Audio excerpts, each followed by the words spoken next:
온갖 음해에 시달렸습니다. 여러분 이거 다 거짓말인 걸 아시죠? 허풍입니다, 허풍. 누가 나에게 거울을 던질 수 있을까요?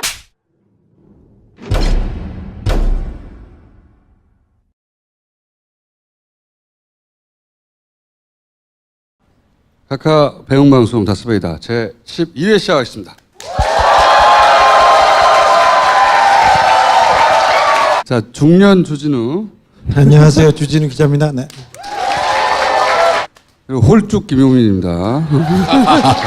안녕하세요. 저도 중년입니다. 올해가 이제 박정희가 쿠데타를 일으켰던 45입니다. 예. 이제 뭔가 뜻을 펼칠 때가 온 것 같아요. 예. 너 교수 됐더라? 이거 뭐, 예.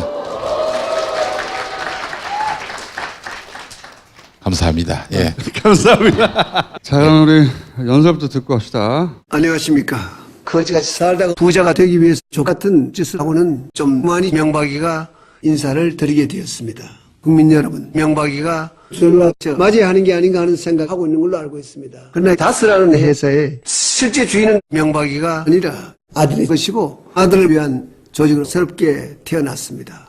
자기 회사니까 밖에 다 빼가지 저를 괴롭힐 것이 아니라 아들을 감옥에 보내는 것이 지역 경제와 서민 경제를 살리는데 큰 보탬이 될 수 있습니다. 다스라는 회사를 잘 알고 있다는 사람들이 생각보다도 많습니다. 이게 많이 안다는 게 참 머리가 아플 때가 많습니다. 차라리 모른 척하고 지나가지. 18조 같은 이런 사람이 많은 사회가 좋지 않은 사회예요. 무슨 추울죄를 지었다고 나를 죽이려고 이렇게 해서 나는지 모르겠습니다, 여러분. 입만 살았다는 뜻이거든. 야, 이 새끼야. 너 이름이 뭐지? 한 젊은이가 세상을 자기 힘으로 살려고 하는데 나라가 그 길을 막는다면? 이렇게 이야기를 했다고 제가 어떻게 됐을까? 미친씨, 그날 새끼라고 명박이가 말씀드렸습니다. 정말 지난주에 큰, 보물을 발견했습니다. 저거 MB의 간증을 쭉 듣다가, 야, 이 새끼야! 이 얘기 한마디를 찾아낸 거예요. 그래서, 너 이름이 뭐지? 그 앞에 붙였습니다. 저거 뭐야? 미친.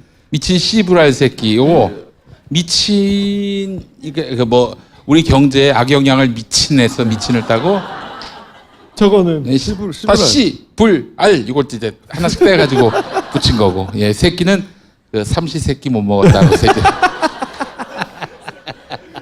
팔만대장 정도 나중에 한번 독경을 한번 만들어 볼까 생각 중입니다. 예, MB 목소리로. 자, 이제 본론으로 들어가서 오늘 요즘 일단 이거는 넘기고 하죠. 이게 캡처가 해서 돌아다녀요. 미친 씨부라 새끼가. 페이지는 좀 넘기고 가야지. 내 사진하고 합성해가지고 내가 뭐 이제 전도사인데 그래도 좀 아니 너무 욕을 한다고 지금 걱정들이 많아요. 걱정들이 많아요. 목사 한 수를 안 줄 수가 있어. 저 얘기한다고? 아니 무슨 목사 지망생이 이렇게 욕을 많이 하냐고. 그런 걱정을 들었어요. 야, 그냥 해. 이제 지울 수도 없어. 너무 많아, 그러기에는. 자, 지난 시간에 최근에 댓글 공장하고 삼성이 어떤 식으로든 연루되어 있을 수 있다. 삼성이 계속 나옵니다. 예. 개인적으로 저는 그렇게 생각하다고 강력히 주장했습니다. 근데 이제, 설마, 삼성 같은 글로벌한 기업이 무슨 댓글 이렇게 생각할 수 있는데 삼성은 이 분야에 국내 최고 선두주자예요. 자, 네. 이거는 지금으로부터 10년 전 이야기입니다. 김용철 변호사. 그러니까 10년 전에 처음 삼성 비자금을 들고 나왔을 때 그때 사실은 많은 사람들이 주목하지 않았지만 삼성에 댓글 조직이 있다는 얘기를 합니다. 그때. 유일하게 한 번 합니다. 삼성 내부에 댓글 다는 팀이 있어요. 많은 숫자가 활동을 하고 있는데. 삼성 내부에 댓글 다는 팀이 있다. 이게 또 무슨 말이에요? 아르바이트가 아니고 정규직이에요, 그거. 그게 무슨 말이에요? 인터넷 여론을 공작하는 팀이 있어요. 그러면 삼성에 관한 기사가 뜨면은. 그렇죠. 그. 벌떼처럼 덤벼들어서. 몇 명이나 있습니까? 제가 그때 기억으로는 150명 정도가 했던 걸로 아는데 지금은 모르겠네요. 아니, 우리가 이제 댓글들 보면 장난스럽게, 어디 알바가 떠서 이런 알바 아니에요? 라는 얘기 하는데. 정규직이에요. 알바한테 그런 위험한 일 시키면 되겠어요? 삼성은 정규직으로 써요, 그런 거. 그 댓글 다는 팀은 어느 소속인가요?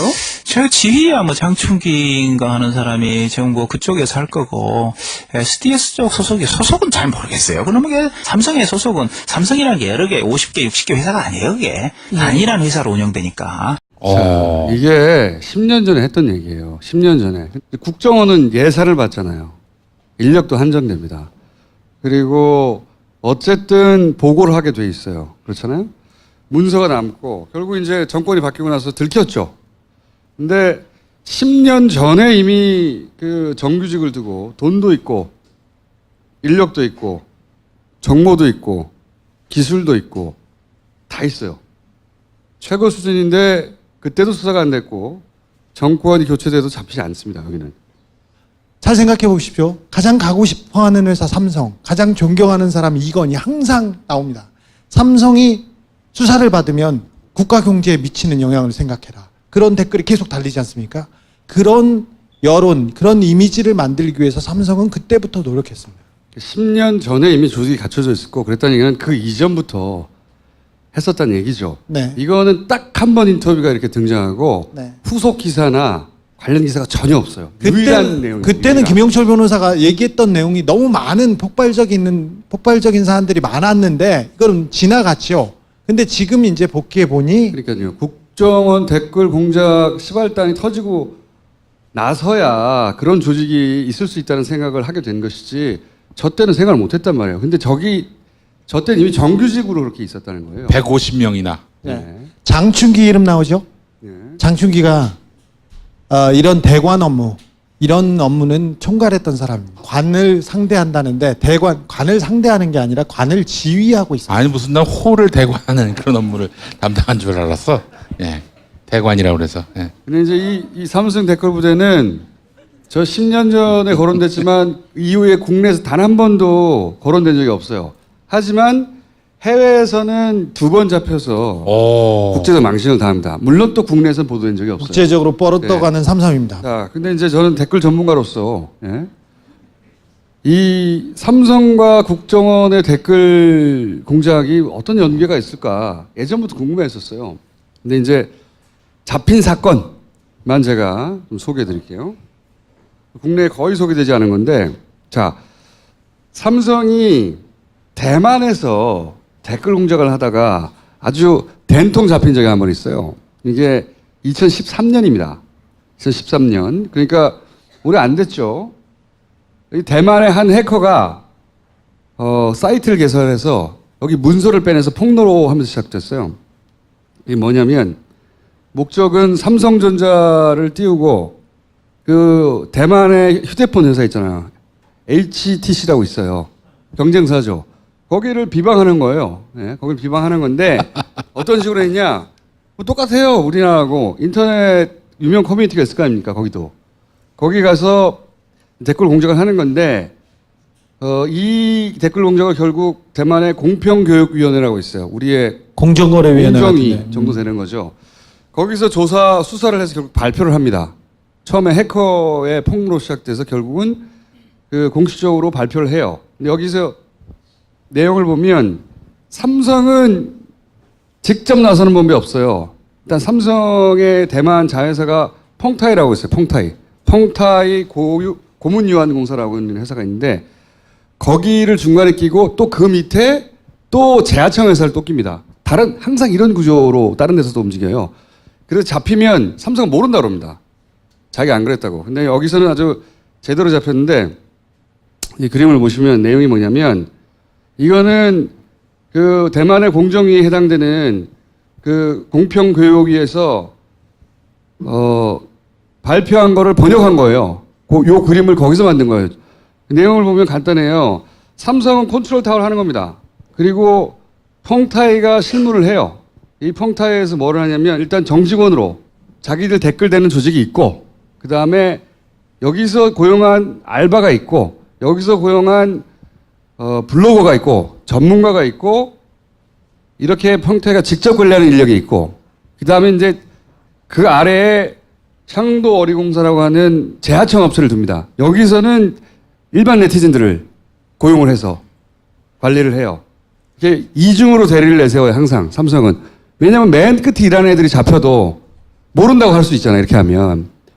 이렇게 해서 일을 하다가 구체적으로 들킨 내용이 뭐냐면 매주 삼성은 평타회하고 회의를 합니다. 무슨 활동을 했는지, 그동안 댓글을 얼마나 달았는지, 뭐 페이지 뷰가 얼마나 되는지, 그다음 다음 작업은 뭘 할 건지 컨트롤 타워로 지시를 해요. 돈을 주죠. 그러면 작업을 해. 재하청을 줘. 다시 일주일마다 보고해. 이거를 처음 시작한 게 2007년이고 잡힌 게 2013년이에요. 졸라 오랫동안 해온 거예요. 예.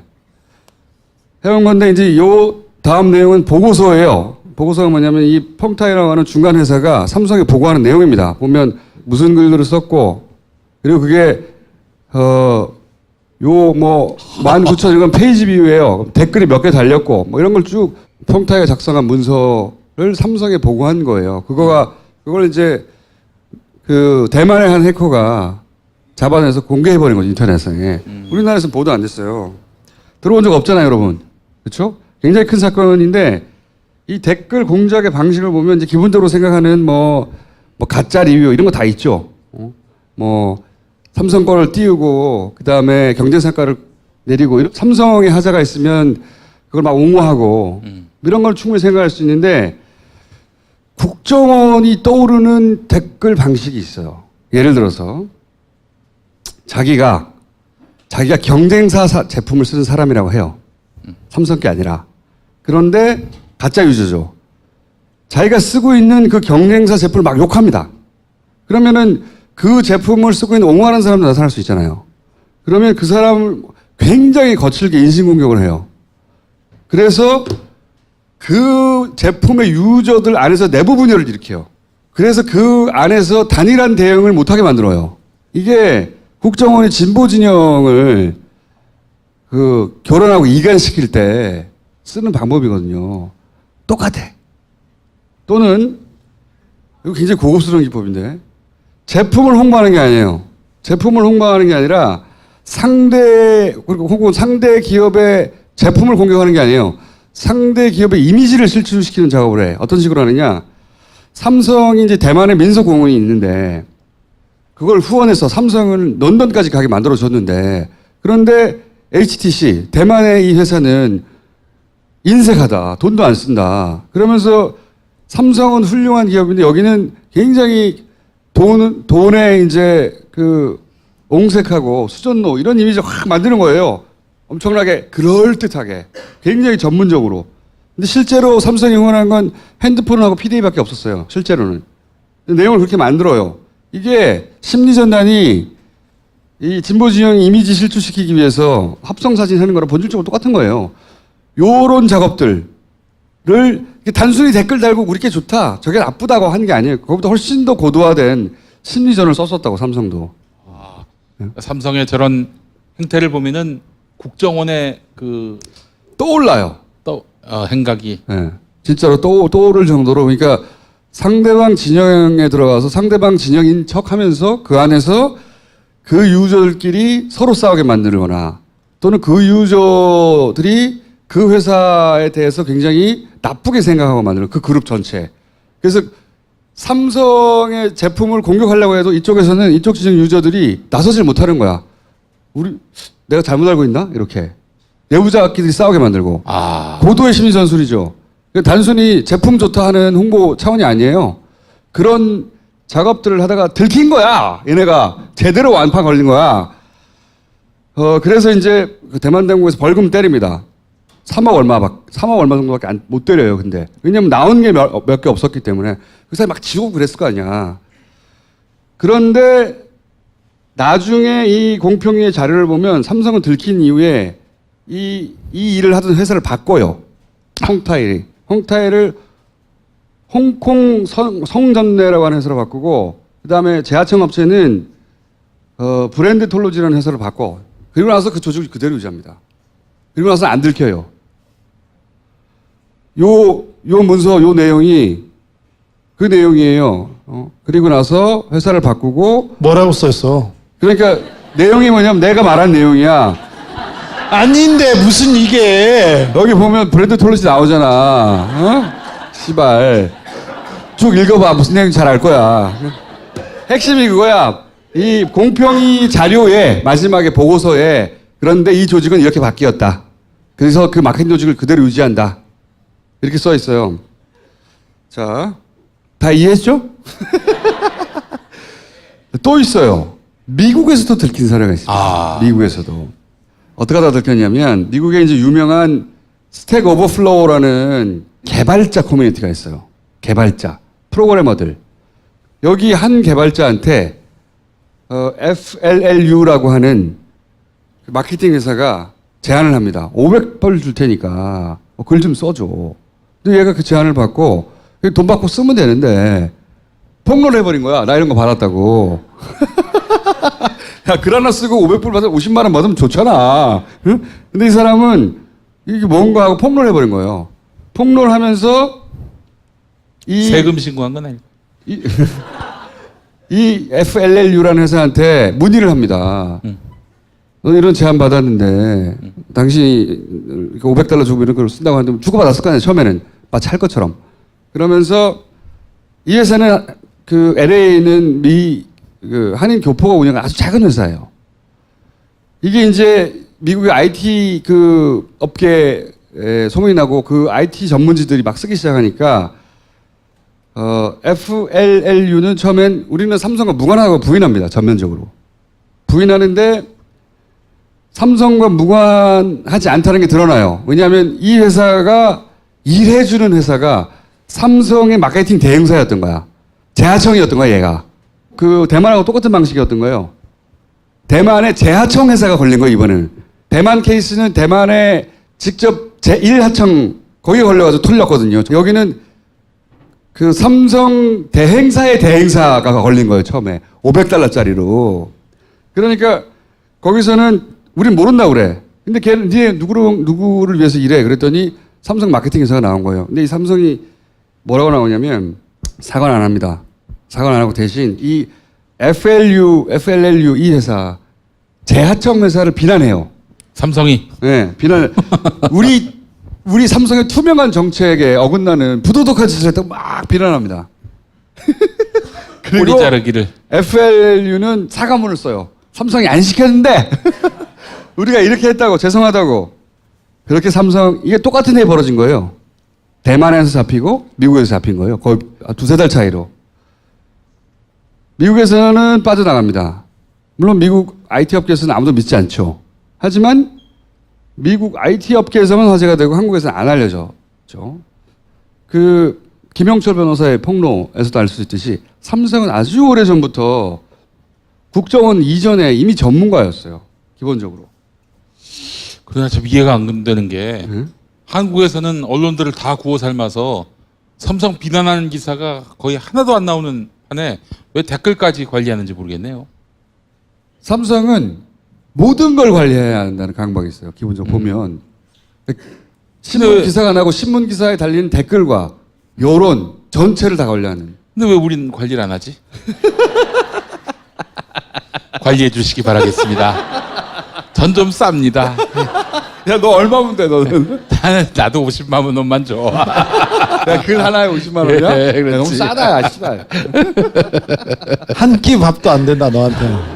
아니 그때 보니까 천인공노할 설날에 둘끼리만 뷔페 갔다며? 롯데에서 봤다는 사람이 있어요.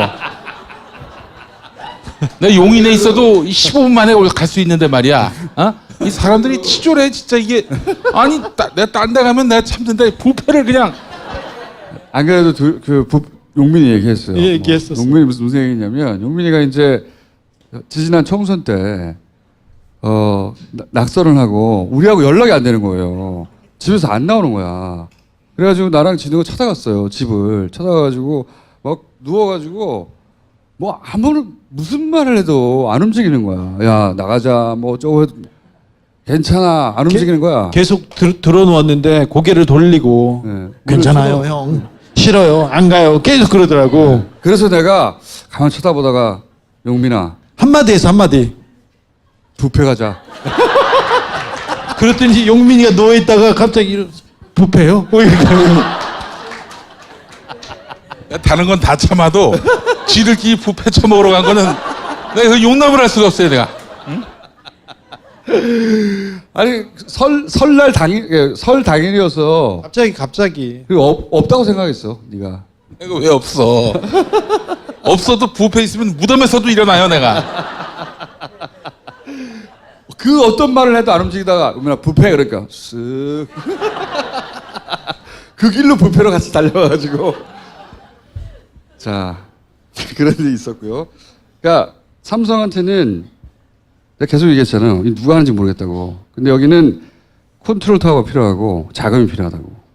삼성한테는 자금도 있고 인력도 있고 정보도 있고 기술도 있고 그리고 축적된 경험이 있어요. 여기는 10년 이상의 오랜 고도화된 10년 그 이상이죠. 그 10년 이상의 전에 경험이 있어요. 150명의 정규직이 있었다면 그 이전이 그러니까 그 컨트롤 이상이겠지. 타워로 최상의 조직이에요. 사실은. 그러면 동기와 목적이 있는가 생각해보면 동기는 있어. 이재용 석방시키기 위해서 정부 지지도가 하락해서 이재용 석방이 받아들여질 만한 그런 분위기를 조성할 목적. 그렇죠. 재판 과정에서 그리고 그렇죠. 경영 승계 과정에서 계속해서 댓글은 나쁘지 않다. 부담 갖지 말아라. 판사들한테 공무원들한테 계속 이런 분위기를 만들어주죠. 기사뿐만 아니라 댓글 여론도 나쁘지 않다. 이런 얘기를 그렇죠. 해서 부담을 줄여주는. 정부를 두려워하지 마라. 네. 그리고 또 목적도 있어요. 차기 친삼성 정권을 탄생을 위한 어떤 장기적인 문재인 정부 몰락 플랜이 필요해요. 여기는. 문재인 정부가 삼성이 특별히 우호적일 이유가 없잖아요. 삼성과 관련해서 이 네이버 그리고 컨트롤 타워가 누구냐 이 문제는 계속해서 추적해 갈 겁니다. 저희가. 근데 이미 10년 전에 정규직이 있었어요. 그리고 그 사이에 점점점 사람의 역할은 줄어들고 프로그램의 역할이 점점 커지는 추세로 변해갑니다. 우리가 매크로 얘기 최근에 하잖아요. 그리고 이번에 미국의 뮬러 그 특검이 러시아 댓글 부대 쪽 사람들을 기소를 했어요. 근데 걔네의 방식을 보면 지금 현재의 트렌드를 알 수 있습니다. 이 댓글 공작의 트렌드를. 이게 이제 사람들이 미국에서도 글로벌 스탠다드가. 그렇지. 미국에서도 이게 생소하다 보니까 댓글 공작이라는 게 뉴욕 타임즈가 이 댓글 공작을 일반인들이 이해하기 쉽게 영상으로 만들었어요. 근데 재밌어가지고 우리가 그 뉴욕 타임즈가 만든 러시아는 어떻게 작업했나 하는 영상을 보여드릴 테니까 이걸 보시면 이해가 가실 거예요. They hide behind Twitter hashtags, Facebook ads, and fake news stories. They're the work of bots and trolls. And one of the most skilled countries at deploying them 보시 is 매크로고 Russia. 트롤이 So 사람이에요. how do these entities actually work to spread disinformation? We asked two experts. This is St. Petersburg-based activist Lyudmila Savchuk. She has tracked disinformation campaigns and even gone undercover to learn how they work. У кремлевских пропагандистов стоит задача такая, чтобы вот эти вот прописанные им сверху тезисы были облечены в максимально личную обертку. And this is Ben Nemo, a London-based analyst who focuses on information warfare. The ultimate goal of all this disinformation is trying to influence real people. Let's define what's what. A bot is short for robot. It's an automated social media account that operates without human intervention. It's like a plane flying on autopilot. You can try and make an individual tweet look really popular by getting 100,000 bots to retweet it. Troll is an actual human being, motivated by passion or a paycheck, to write social media posts that push an agenda. In 2015, Savchuk worked undercover for over 2 months at a troll factory in Russia that has gone by many names, including Glavsit and the Internet Research Agency. Я видела, как создаются посты и комментарии на тему США. И если Troll accounts are usually anonymous or pretend to be someone else, like hipsters or car repairmen. Trolls can also set up bots to amplify a message. What you'll often find is that one individual troll is surrounded by lots of bots which will then retweet them. Today, Russia hopes to win the second Cold War through the force of politics as opposed to the politics of force. How can you stop them? You can't. Even Vladimir Putin seems to agree. Хакеры же люди свободные. But IDing their tactics helps contain their influence. If a suspicious account is active during the workday in St. Petersburg, or posting dozens of items a day, those are red flags. Decode the anonymity. Look for alphanumeric scrambles in a user's name and try Googling its profile picture. If you see somebody with an attractive photo on Twitter or Facebook, then search for the image and you'll probably find out that it's a German supermodel. Look at the language. If an account makes grammar mistakes typical for Russian speakers or changes behavior during times of strained Russian-US relations, then congratulations, you might have caught a bot or a pro-Kremlin troll. 선구자가 러시아가 아니라 한국인데 자, 저기서는 페이스북을 중심으로 해서 트위터를 활용했지만 본질적으로는 똑같아요. 사람이 등장해서 메시지를 만들고 그걸 가지고 가짜 봇들이 이걸 퍼뜨리는 거예요. 우리도 지금 똑같이 그렇게 하고 있거든요. 네이버의 댓글도 사람이 쓰긴 쓰는 거예요. 그 글 자체는. 근데 그걸 최상위로 끌어올리는 것은 봇이 하는 겁니다. 봇이라는 건 로봇의 줄임말이고 매크로는 봇의 일종인 거죠. 프로그램, 자동화된 것 다 봇이에요. 뉴욕타임즈나 언론들 크게 다뤘어요. 예를 들어서 최근에 보세요. 공장 철수한다. GM. 이거는 진보 보수 상관없이 일반인들 눈에는 먹튀야. 막 화가 날 일이에요. 그냥. 그런데 댓글은 엄청난 문재인 정부에 대한 공격으로 이어집니다. 이 GM 대우 문제는 사실은 이명박 박근혜 때 있었던 일이에요. 그것도 그렇지만 짱깨들에겐 굽신거리면서 미국엔 콧대를 세운다. 그 다음에 무슨 수로 정면대응을 하냐. 개똥외교. 크크크. 야 진짜 끌어내려야 한다. 이게 탑이 올라간 거예요. 16,000, 15,000, 15,000. 4,000개의 댓글이 순식간에 달렸어요. 네. 순식간에. 공감도 오. 자, 열심히 하네요. 엄청난 비정상이에요. 기본적으로. 예를 들어서 중국의 중국인들한테 설날로 중말 인사를 했어요. 예? 사실은 설이 같으니까 거기랑 양국과 함께 할 일이 참 많다. 비난받을 일이 없어요. 사실은 이 자체는. 그런데 지금 사진이 네. 지금 중국 국민에게 메시지를 보낼 때 찍은 사진이 아니에요. 지금 어쨌든 대통령이. 상관없어. 아니 저거 보면은 네. 이제 두 손 모아서 저기 큰 나라 우리 대륙의 백성들께 적절한 사진을 쓴 거지. 자, 여기도 12,000개가 순식간에 달렸어요. 맨 첫 글은 삭제됐어요. 이유는 모르겠어요. 너무 드러나게 했는지. 여기 많이 있었겠죠. 구두발로 차이고 밟히고 사드 보복당하고 직설이 못한다. 똑같은 프레임이에요. 역시 친중, 중국 속국 인중. 짱게 저런 말 잘 안 쓰는데 유독 저런 단어 많이 있더라고요. 그 프레임은 중국에 굽신거리고 미국과 멀리 해가지고 이 모든 일을 당하고 있다. 이런 프레임이 둘 다 등장한 거예요. 순식간에 10,000개가 넘는 글이 올라가고. 자, 이건 뭐냐면 한번 보여준 적이 있는데 이런 글들이 어떻게 이 추천수가 올라가느냐.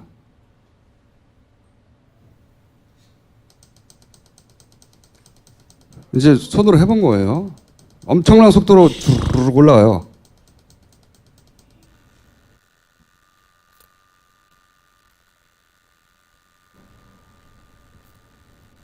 (1분) 만에 2분 만에 원래 1,800개가 되는 것도 이런 과정을 거쳤고 잠시 후에 또 2,500개까지 순식간에 2분 만에 올라갑니다. 근데 더 중요한 것은 이렇게 순식간에 올라가잖아요. 어느 지점에 이르면 속도가 확 떨어져요. 저는 올리는 것도 올리는 거지만 제가 관찰한 바에 의하면 일정한 그 내부 알고리즘에 도달하면 속도가 확 떨어져요. 사실 어떤 사람들이 어떤 여론이 있어서 어떤 비난글을 달면 비슷한 정도로 쫙 달려야 되는 거예요. 계속. 비난이라는 게 특정 시간대에 2분 내에 다 몰려서 사람들이 그 기사를 볼 리가 있습니까? 그렇잖아요? 5분 있다가 10분 있다가 1시간 후에도 보고 비슷한 정도를 느껴야 되는 거 아니에요? 비슷한 여론이라면.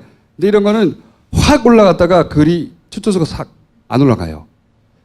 이 봇은 알고리즘에 의해서 어떤 정도의 추천까지 가면 조절을 한다는 거죠. 이게 상관없이 계속 올라가 봐요. 10만 개, 20만 개 안 될 거 아니야. 게다가 요거는 비추하고도 비율을 맞추는 것 같아요. 추차 막 끊임없이 올라가 봐. 이렇게 생각해 보세요. 이걸 만드는 사람들이 바보가 아니에요. 고도로 경험이 축적된 전문가라고 생각해 보세요. 당연히 그럴 거 아니겠어요? 그런 식으로 움직입니다. 제가 관찰한 바에 의하면. 지금은 네이버가 이 봇 작업의 요충지예요. 근데 여러 번 얘기했지만 네이버만 이런 게 아니에요. 국내 모든 대형 커뮤니티는 다 합니다. 다. 지난번에 보배드림이라고 하는 중고매매 사이트도 얘기했잖아요. 사람만 모이면 다 해요. 사람만 모이면. 그리고 아예 친문재인 사이트가 있다. 그런 사이트들 있잖아. 거기는 그 사이트를 깨요. 들어가서. 그리고 대학 커뮤니티 여러 번 얘기했는데 대학 커뮤니티 게시판만 하는 게 아니에요. 이거는 이제 또 다른 증거 같은 건데 갑자기 봇 작업을 한 다음에 같은 시간대인데 일순간에 글을 다 삭제할 때가 있어요. 이렇게 보세요. 전부 다 다른 아이디잖아요. 다른 아이디인데 거의 같은 시간에 일제히 글이 삭제됩니다. 뭔가 작업을 하다가 이 지시가 내려온 것 같아요. 그렇죠. 여기가 아닌가비 하고 딴 데로 갔거나 이 프레임이 아닌가비 하고 삭제했거나 일순간에 삭제된 거예요. 이건. 이게 다 다른 사람인데 서로 연락해가지고 모르는 사람들이 자기 글들을 삭제하자고 할 수가 있어요? 모르는 사람들이? 그럴 수 없잖아요. 일순간에 삭제된 거예요. 다. 그러니까 여기서 작업하는 건 명백합니다. 네이버에서. 이거 의심이 여지가 추정이 아니에요. 작업해요. 봇을 돌려서. 우리가 네이버 서버를 들여다볼 수 없으니까 이렇게밖에 말 못하는 거지. 작업해요. 작업하는데 그런데 그게 네이버 커뮤니티뿐만 아니에요. 이건 뭐냐면 에브리타임이라고 하는 앱입니다. 앱. 보통 대학생 아닌 사람들은 모르는 거예요. 여기는 뭐냐면 대학생들이 쓰는 앱이에요. 내 말은 우리가 흔히 쓰는 게시판이 아니라 앱. 앱에도 등장한다. M이 뒤진 문재인 정부 새끼들. 문재인의 뜻이다. 서민 새끼들이 돈을 벌락하노. 서민들은 돈 못 번다 이거죠. 문재인 안에 서민 대통령 문재인 중상층까지 서민을 만든다. 가상화폐 폐지. 문재인 게시발시키. 문재인 개새끼. 문재인 사망시 문장. 이게 그 게시판에 에브리타임이라고 대학생들이 많이 쓰는 앱이에요. 앱. 여기도 들어가. 우리는 상상 못하고 있었지만 뒤져보면 여기뿐만 아닙니다. 예를 들어서 웹툰 있잖아. 만화. 사람들이 웹툰도 많이 봐요. 웹툰 댓글도 보세요. 이제 다 이런 식이에요. 아프리카 채팅방. 모든 종류의 인터넷에 사람이 모이는 곳에 다 여기 작업을 하고 있어요. 다. 모든 종류. 우리는 네이버를 주로 보고 대부분은 그냥 그 정도에서 그치니까 네이버 봇이 있구나 이렇게 생각하는데 제가 말했잖아요. 그 정도가 아니에요. 10대 커뮤니티. 10대도 해. 10대도 문제양 달려요. 10대 커뮤니티에도. 60대 이상은 우리가 잘 알고 있는 카톡. 예를 들어 또 이런 것도 있어요. DC 인사이드에 어떤 글들을 보면 김일성 가면 떡상 가자. 클릭하면 내용이 없어요. 여기 뭔지 알아요? 이 매크로의 가장 아킬레스건은 여러 사람 다 다른 사람이 한 것처럼 보여야 되잖아요. 그러니까 IP가 필요해요. 접속하는. 그걸 프로그램으로 변조할 수도 있지만 그 잡혀요. 찾고 싶으면 정말 수사기관이. VPN이나 여러 가지 프로그램 쓸 수 있는데 이건 어떤 프로그램이냐. 클릭하잖아요. 그러면 내 IP를 제가 땡겨가요. 내 IP는 실제 IP잖아. 그걸 땡겨가서 그 IP를 다른 데 가서 그 IP로 글을 쓰는 자동 프로그램이에요. 허허. 그런 기법이 있었어요. 이거는 정말 인터넷 댓글 문화의 댓글 공작에 정통한 사람들이나 알고 있는 고급 기법입니다. 이게 딴지일보의 1998년 게시판이 인터넷 게시판 문화의 이 출범지거든. 20년째 봐왔어요. 저는 이런 발전 과정을. 그 게시판에 첫 번째 글 쓴 사람이 누굽니까? 나지. 뭐라고 썼어요? 딴지일보 정말 멋지군요. 내가 썼지. 첫 번째 가짜 댓글 내가 달았어. 댓글 공작의 효시를 보고 계시군요. 그리고 내가 거기다 대고 왜냐면 아무도 안 오니까 거기다 대고 감사합니다 쓰고 내가 했어 내가. 근데 그래서 사실 오랫동안 저는 게시판 문화가 어떻게 발전해 왔는지 봐왔어요. 그리고 수많은 일들을 봐왔고 이런 댓글 공작이 있는 걸 봤는데 지금처럼 이명박 대선 박근혜 대선도 이러지 않았어요. 이 정도 수준은 아니었어요. 지금처럼 이렇게 전방위로 모든 종류에 등장하는 건 처음 봤어요 저는. 댓글이 갑자기요. 이거는 과거에 국정원, 기무사, 사이버 사령부 다 합친 것보다 압도적으로 커요 규모가.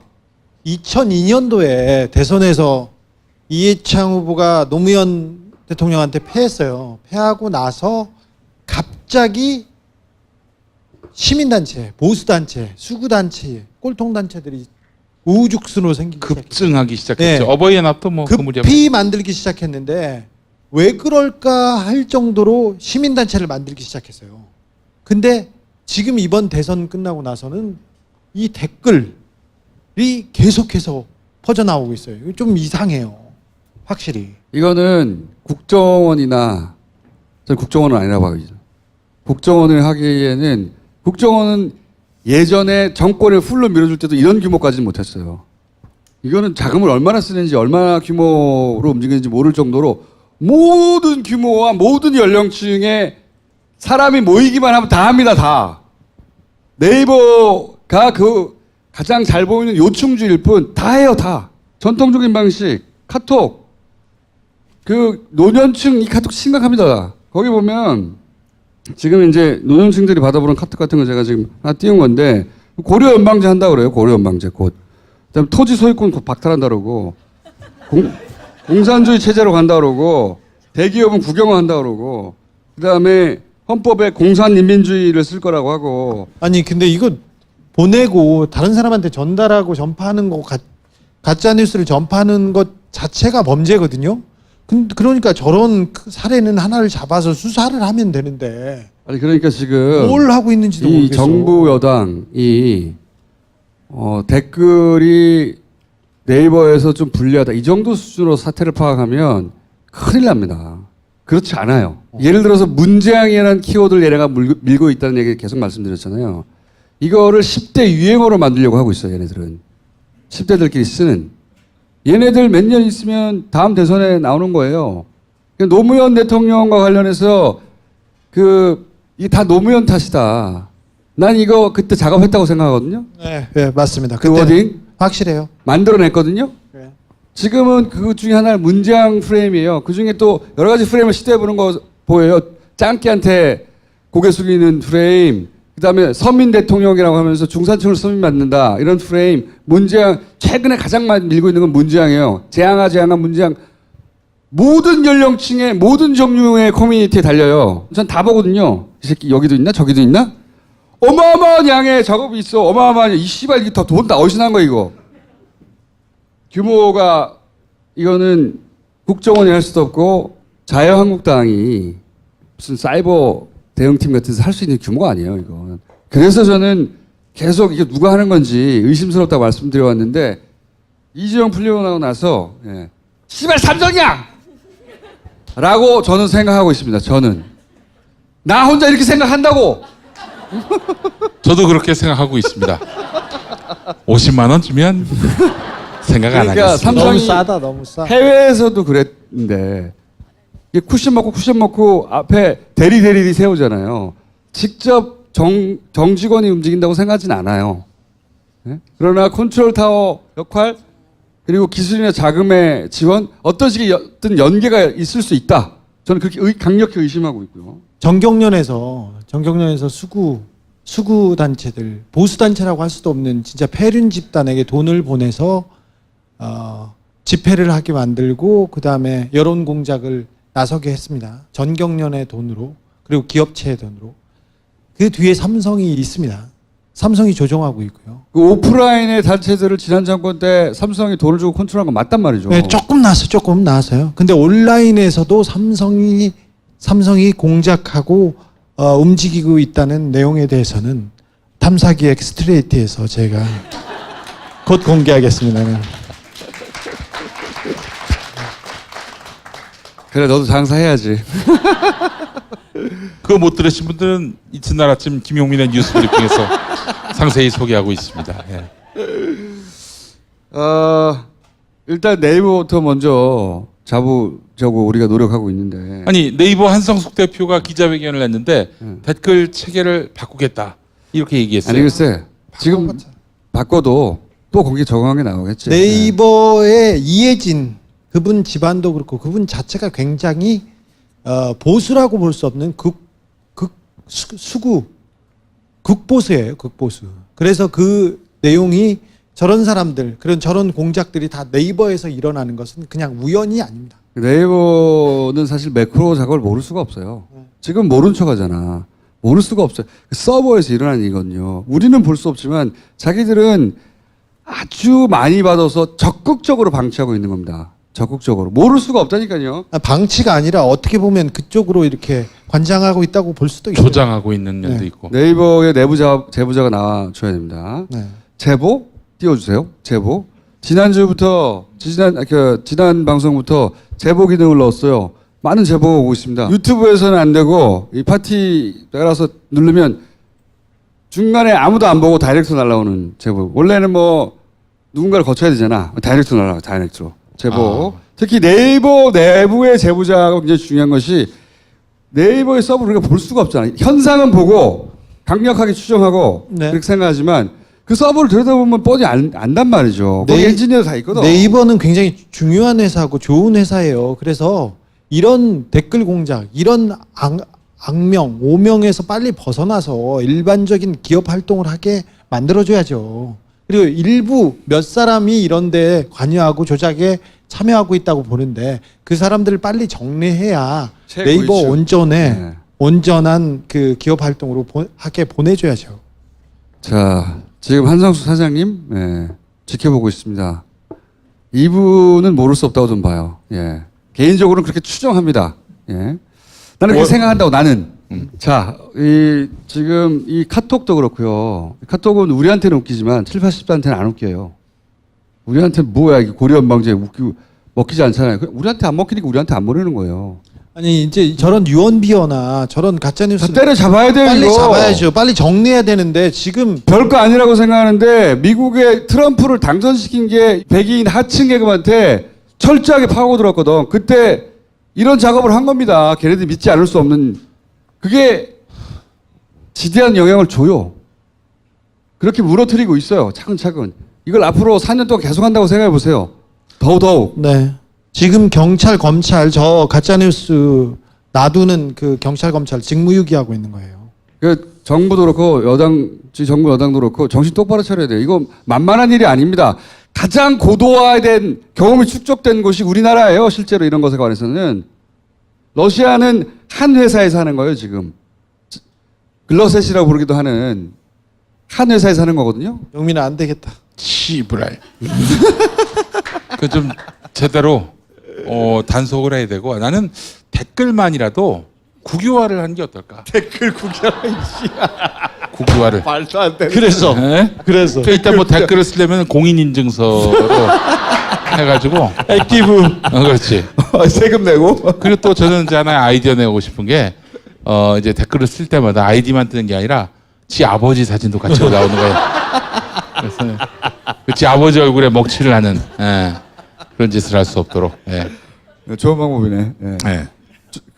그 사람의 아버지인 걸 또 인정해야 되잖아. 가족관계 증명과 같이 올려야죠. 그렇죠. 그것도 제출해야지. 댓글 달려면은 댓글 달려면은 예. 그리고 댓글을 달 때 말이죠. 하나 쓸 때마다 그 코인이 이렇게 소진이 되는 거예요. 그래서 댓글 전면 유료화.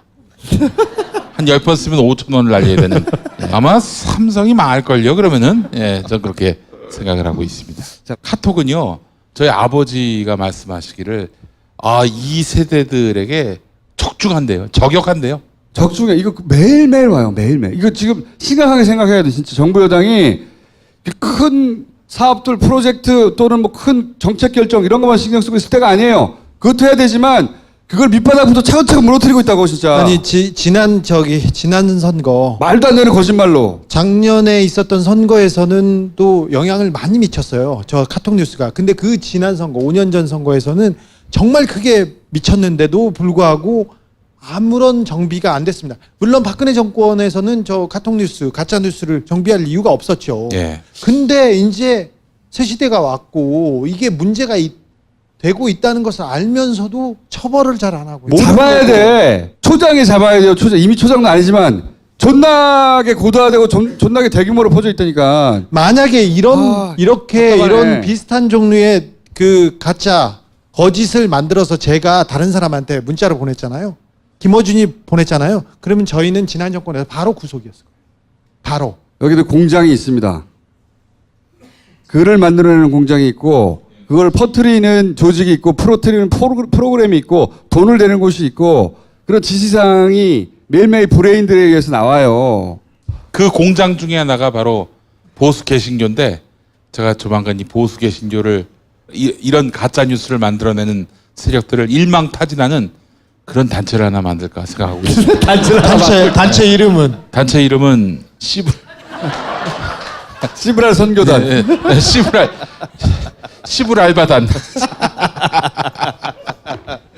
한 가지만 더. 제가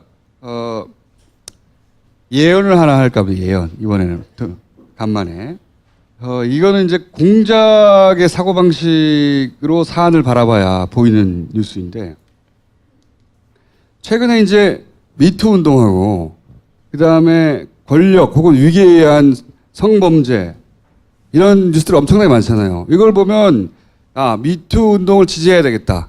그리고 이런 범죄를 엄단해야 되겠다. 이게 일반적인 정상적인 사고방식입니다. 그런데 공작의 사고방식을 읽어보면 어떻게 보이냐. 우리 오랫동안 공작의 사고방식으로 사안을 보면 어떻게 보이냐에 훈련된 사람들이거든. 어떻게 보이냐. 첫째, 섹스. 좋은 소재. 주목도 높아. 둘째, 진보적 가치 있어. 오케이. 그러면 피해자들을 좀 준비시켜서 진보 매체를 통해서 등장시켜야 되겠다. 그리고 문재인 정부의 진보적 지지자를 분열시킬 기회다. 이렇게 사고가 돌아가는 겁니다. 지금 나와 있는 뉴스는 그렇다는 얘기가 아니에요. 예언합니다. 예언. 누군가들이 나타날 것이고 그 타겟은 어디냐? 결국은 문재인 정부 청와대 진보적인 지지층 최근에 저는 이제 흐름을 보거든요. 항상. 댓글 공작의 흐름을 보면 다음에 뭘 할지가 보여요. 걔들이 밑밥을 까기 시작하기 때문에 그 흐름이 그리로 가고 있다. 준비하고 있다. 우리하고 사고방식이 달라요. 완전히. 공작의 세계에서는 사안을 완전히 다르게 봅니다. 여기서 자기들이 뽑아서 어떻게 치명타를 가할 수 있나의 관점으로만 봐요. 거기 윤리나 도덕이 다 없어. 그 관점으로 보면 올림픽 끝나면 틀림없이 그 방향으로 가는 사람 혹은 기사들이 몰려 나올 타이밍이다. 예언 한번 해줍니다. 일단. 자, 이병만 얘기로 넘어가서. 저기 가운데 있는 분이 이병모인데요. 제가 지난번에 이병모라는 얘기는 안 하고 이모 씨가 얘기를 하기 시작한다고 얘기했는데 이병모라는 사람은 청와대도 안 가고 어디에도 안 가고 집에서 집 일을 금고를 지키고 있던 금고직입니다. 금고직이 1번은 김백준입니다. 40년 금고직이는 청와대에 따라가서 큰 일을 받습니다. 그런데 이 이병모는 안 가고 바깥에서 청계재단에 이 영포빌딩에서 모여서 그 살림을 다 했습니다. 했던 사람인데 이병모도 이명박을 직접 가리키면서 이명박의 그 전횡에 대해서 다 얘기했습니다. 이 사람이 금고에 있던 얘기 그리고 어떤 자료 얘기를 다 했어요. 그리고 압수수색에서 뺏겨가지고 이명박은 그 돈에 대해서는 이제 갈 데가 없어요. 금고지기가 다 나왔네요. 저 맨 밑에 있던 사람, 이 사람이 김백준입니다. 김백준 40년 금고지기 총무비서관실. 이분은 특별히 국정원 특수활동비를 가져다가 써서 걸린 사람인데 이 사람이 들어가서 각하하고는 전혀 관련 없습니다. 그런 얘기 하지 않았고요. 다 각하가 시킨 짓이었습니다. 들어가자마자. 자, 이 사람은 장다사로라는 사람이에요. 장다사로. 이 사람은 이름이 참 특이해요. 이상득의 금고지기를 하다가 청와대 그 선거 대선 캠프가 꾸려지자마자 대선 캠프에서 금고지기를 했어요. 그러다가 청와대에 들어가서 김백준과 함께 금고지기를 했던 사람입니다. 이 사람도 불려갔습니다. 그래서 검찰에 불려가서 이 모든 것은 이명박의 지시로 이루어졌습니다. 이렇게 얘기했습니다. 이 사람이 아까 말했던 이병모 청계재단에서 모든 역할을 했던 사람인데 이 사람도 걸리자마자 이거는 저의 뜻이 아니었고 이명박의 지시를 의해서 이루어졌습니다. 아이고. 이 사람은 이영배. 이영배. 이영배는 그 주식회사 금강 그 다스에 숨겨진 계열사인데 이 계열사도 그 이명박 거라고 나는 거기에서 바지였을 뿐이라고 모든 게 이명박의 지시였다고 이렇게 말한 사람입니다. 아니 근데 들어가자마자 왜 다들 입을 열까요? 왜 다들 입을 열까요? 조금 이따가 얘기할게요. 다음. 이건 심플한 내용인데 시중은행에 대해서 다스 비자금 돈 세탁에 관여했어요. 이게 말도 안 되는 일인데 시중은행이라고 하면 여기서는 국민은행하고 하나은행이 나왔는데 여기서 VIP 고객이라고 돈 세탁을 해줬다는 거야. 다스에 이명박의 돈 세탁을 다 해줬어. 이게 은행장이 다 구속될 사안인데 어떻게 진행되는지 보자고요. 자, 지금은 두 개 은행이 나왔어요. 국민은행, 하나은행. 그 부분은 그 이명박이 자기 사람들을 심어서 돈 세탁하고 관리하려고 일부러 보냈어요. 여기 말고 다른 은행이 또 있습니다. 신한은행. 여기에서도 다 했네 다. 불법 대출을 하고 비자금 관리했습니다. 이 부분은 아직 이제 나오고 수사가 갈 길이 먼데 은행이 신뢰, 신용이 생명인데인데 여기에서 이직거리를 했습니다. 이거 어떻게 되는지 지켜보시죠. 여기서 삼성 나옵니다. 삼성이 나옵니다. 요 기사가 동아일보에서 나왔는데 요새 나온 기사 중에 조금 정확한 기사여서 제가 이 부분만 해석하고 다른 데로 넘어갔고요. 자, 이명박이 대통령 되자마자 김백준은 이명박의 분신 같은 사람이야. 근데 이 사람이 삼성한테 얘기하죠. 이게 그 다스 소송비 얘기를 하는데 그때 삼성은 에이킹건프라는 그 로펌, 아주 큰 로펌이에요. 거기와서 계약을 맺어가지고 매달 2년 동안 매달 자문료를 보내요. 총액은 370만, 약 40억 원을 보냅니다. 보내라고 이명박이 지시를 했어요. 이명박이 지시를 해가지고 삼성이 줍니다. 그래서 소송이 마무리될 때까지 140억을 돌려받았지 않습니까? 마무리될 때까지 들어간 비용이 30억 원이에요. 40억 30억 원. 중에? 그리고 10억 원 남았지 않습니까? 네. 10억 원 남은 돈을 이명박이 김백준 통해서 야 10억 가져와라. 가져와라 얘기하니까 에이킹건프의 김석환이라는 사람이 다 썼는데요. 그래요. 남았는데. 그러니까 야 무슨 소리야 가져와. 선수끼리 그런 요 말을 내용입니다. 이 내용은 이명박이 뇌물죄로 바로 구속되는 그런 정확한 아주 중요한 물증입니다. 뇌물죄는 공무원 뇌물죄는 이런 뇌물죄는 10년 이상이에요. 아니 근데 30억도 뇌물 아니에요? 30몇 억도 뇌물이죠. 근데 이 뇌물이죠. 뇌물인데 이거를 이명박은 자기는 모르는 소리라고 얘기했지 않습니까? 나는 모르는 얘기다. 그런데 이학수가 하와이에서 놀고 있었어요. 놀고 있었어. 김석환 변호사랑 놀고 있었어.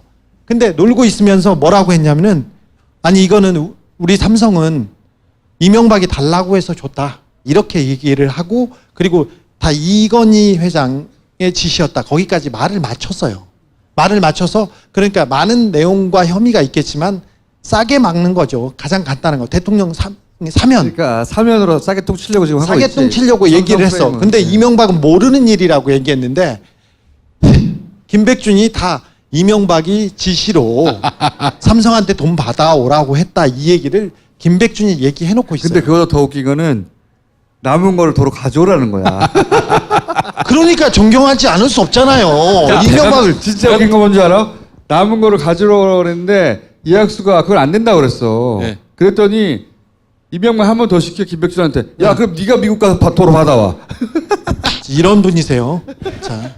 자 김석환 변호사 여기 나오는데 에이킹건프의 대표 변호사까지 하고 지금도 굉장히 큰 변호사의 파트너인데 잘 나가는 사람입니다. 네, 굉장히. 이 사람은 전두환이 변호사였어요. 어. 전두환이 변호사였다가 이건희 변호사였어요. 이건희 변호사였고 그 다음에 다스 BBK 재판 때는 이명박 변호사를 했었죠. 그리고 최근에서도 삼성 변호사고 이 사람의 역할이 굉장히 중요합니다. 이 사람이 어디까지 얘기하느냐에 따라서 삼성과 이명박 지난번에 제가 홍석현 회장의 비자금 계좌를 하나 깠지 않습니까? 까면서 자, 삼성과 이명박 간의 딜에서 이 계좌가 중요한 역할을 할 것이라고 해서 미국 정보기관에서 그걸 내놓은 거예요. 미국 정보기관에서 미국에서 수사를 하다가 이명박을 수사를 하다가 계좌들이 후두룩 나왔어요. 그 중에 하나가 삼성과 관련된 계좌였어요. 그때도 관여했던 사람이 이 사람입니다. 이 사람입니다. 이 사람은 데려와야 되는 사람이에요. 데려와 오면 이 삼성과 이명박 간의 딜에 어느 정도 규모가 나올 건데 네. 아마 쉽지 않을 건데 에이킨 건프가 수임했던 사람 또 유명한 사람이 있습니다. 윤창중. 네. 윤창중의 변호사였습니다. 윤창중의 변호사였어요. 근데 윤창중 얘기는 이게 공익소송으로 해서 자기가 뭐 싸게 했는지 무료 받았는지 또 공익소송이야. 근데 그게. 그 공익소송의 대상은 저소득층인데 윤창중이 저소득층이야. 김석환입니다. 아주 중요한 인물인데 진짜 뒤에 베일에 쌓여있던 굉장히 중요한 전두환이 저 변호사였어요. 굉장히 중요한 사람입니다. 김석환입니다. 저분이 한국을 방문해 주셨으면 고맙겠어. 자, 여기는 김재수입니다. 김재수는 전 LA 총영사. 이분도 오셔야 돼요. 이분은 그 한국 검찰이 수사를 시작하고 수사를 진행하자마자 시민권을 딴 것으로 저는 보는데 그러더라도 이분이 와야 이게 그 MB와 다스와의 딜 이거를 실질적으로 업무를 담당했던 주무관이지 않습니까? 이 변호사를 그냥 공무원 시켜서 했던 사람이어서 이 사람 직권남용, 이 사람 뇌물 이 부분이 명확하게 밝혀질 미국에 있는 두 사람입니다. 아니 범죄인 인도조약 이런 걸로는 안 돼요? 네, 그걸로 하려고 지금 검찰에서 다 해놨습니다. 다 해놨어요. 지금 이제 삼성은 일단 다스 대납은 딱 걸렸기 때문에 그걸로 끝내려고 지금 막 하고 있거든요. 검찰이 여기서 끝내면 절대 안 된다. 네. 절대 안 된다. 자, 진행해야 됩니다. 특별히 삼성과의 관계에 대해서 이분이 주목됩니다. 그래서 얘기를 해야 됩니다. 아까 말했던 4명의 집사들이 얘기했습니다. 그동안 있었던 이상은의 모든 돈, 이상은이 가지고 있던 지분과 재산, 그다음 김재정이 가지고 있던 지분과 재산, 모든 재산은 이명박 거라고 이미 다 얘기했어요. 그래서 뭐 이명박이 다스를 포기하거나 땅을 포기하면 된다, 그게 아니라 다 끝났어요 이미. 그래서 이명박한테 모든 재산과 모든 의혹의 중심이 아니라 의혹이라고 할 것도 아니에요. 모든 재산은 이명박 거라고 돼 있기 때문에 이 내용은 사실상 끝났어요. 자, 우리 이명박 각하 그래도 뭐 저는 땅 한 평도 뭐 남의 이름으로 숨겨놓은 것이 없다. 나오는 대로 거짓말합니다. 자, 올려봐. 내가 이제 다스 중간 정리할게요. 아이고 칠판으로 오랜만에. 야, 근데 또 진짜 웃긴 게 최근에 갑자기 자진 출석한다는 얘기가 나왔잖아요.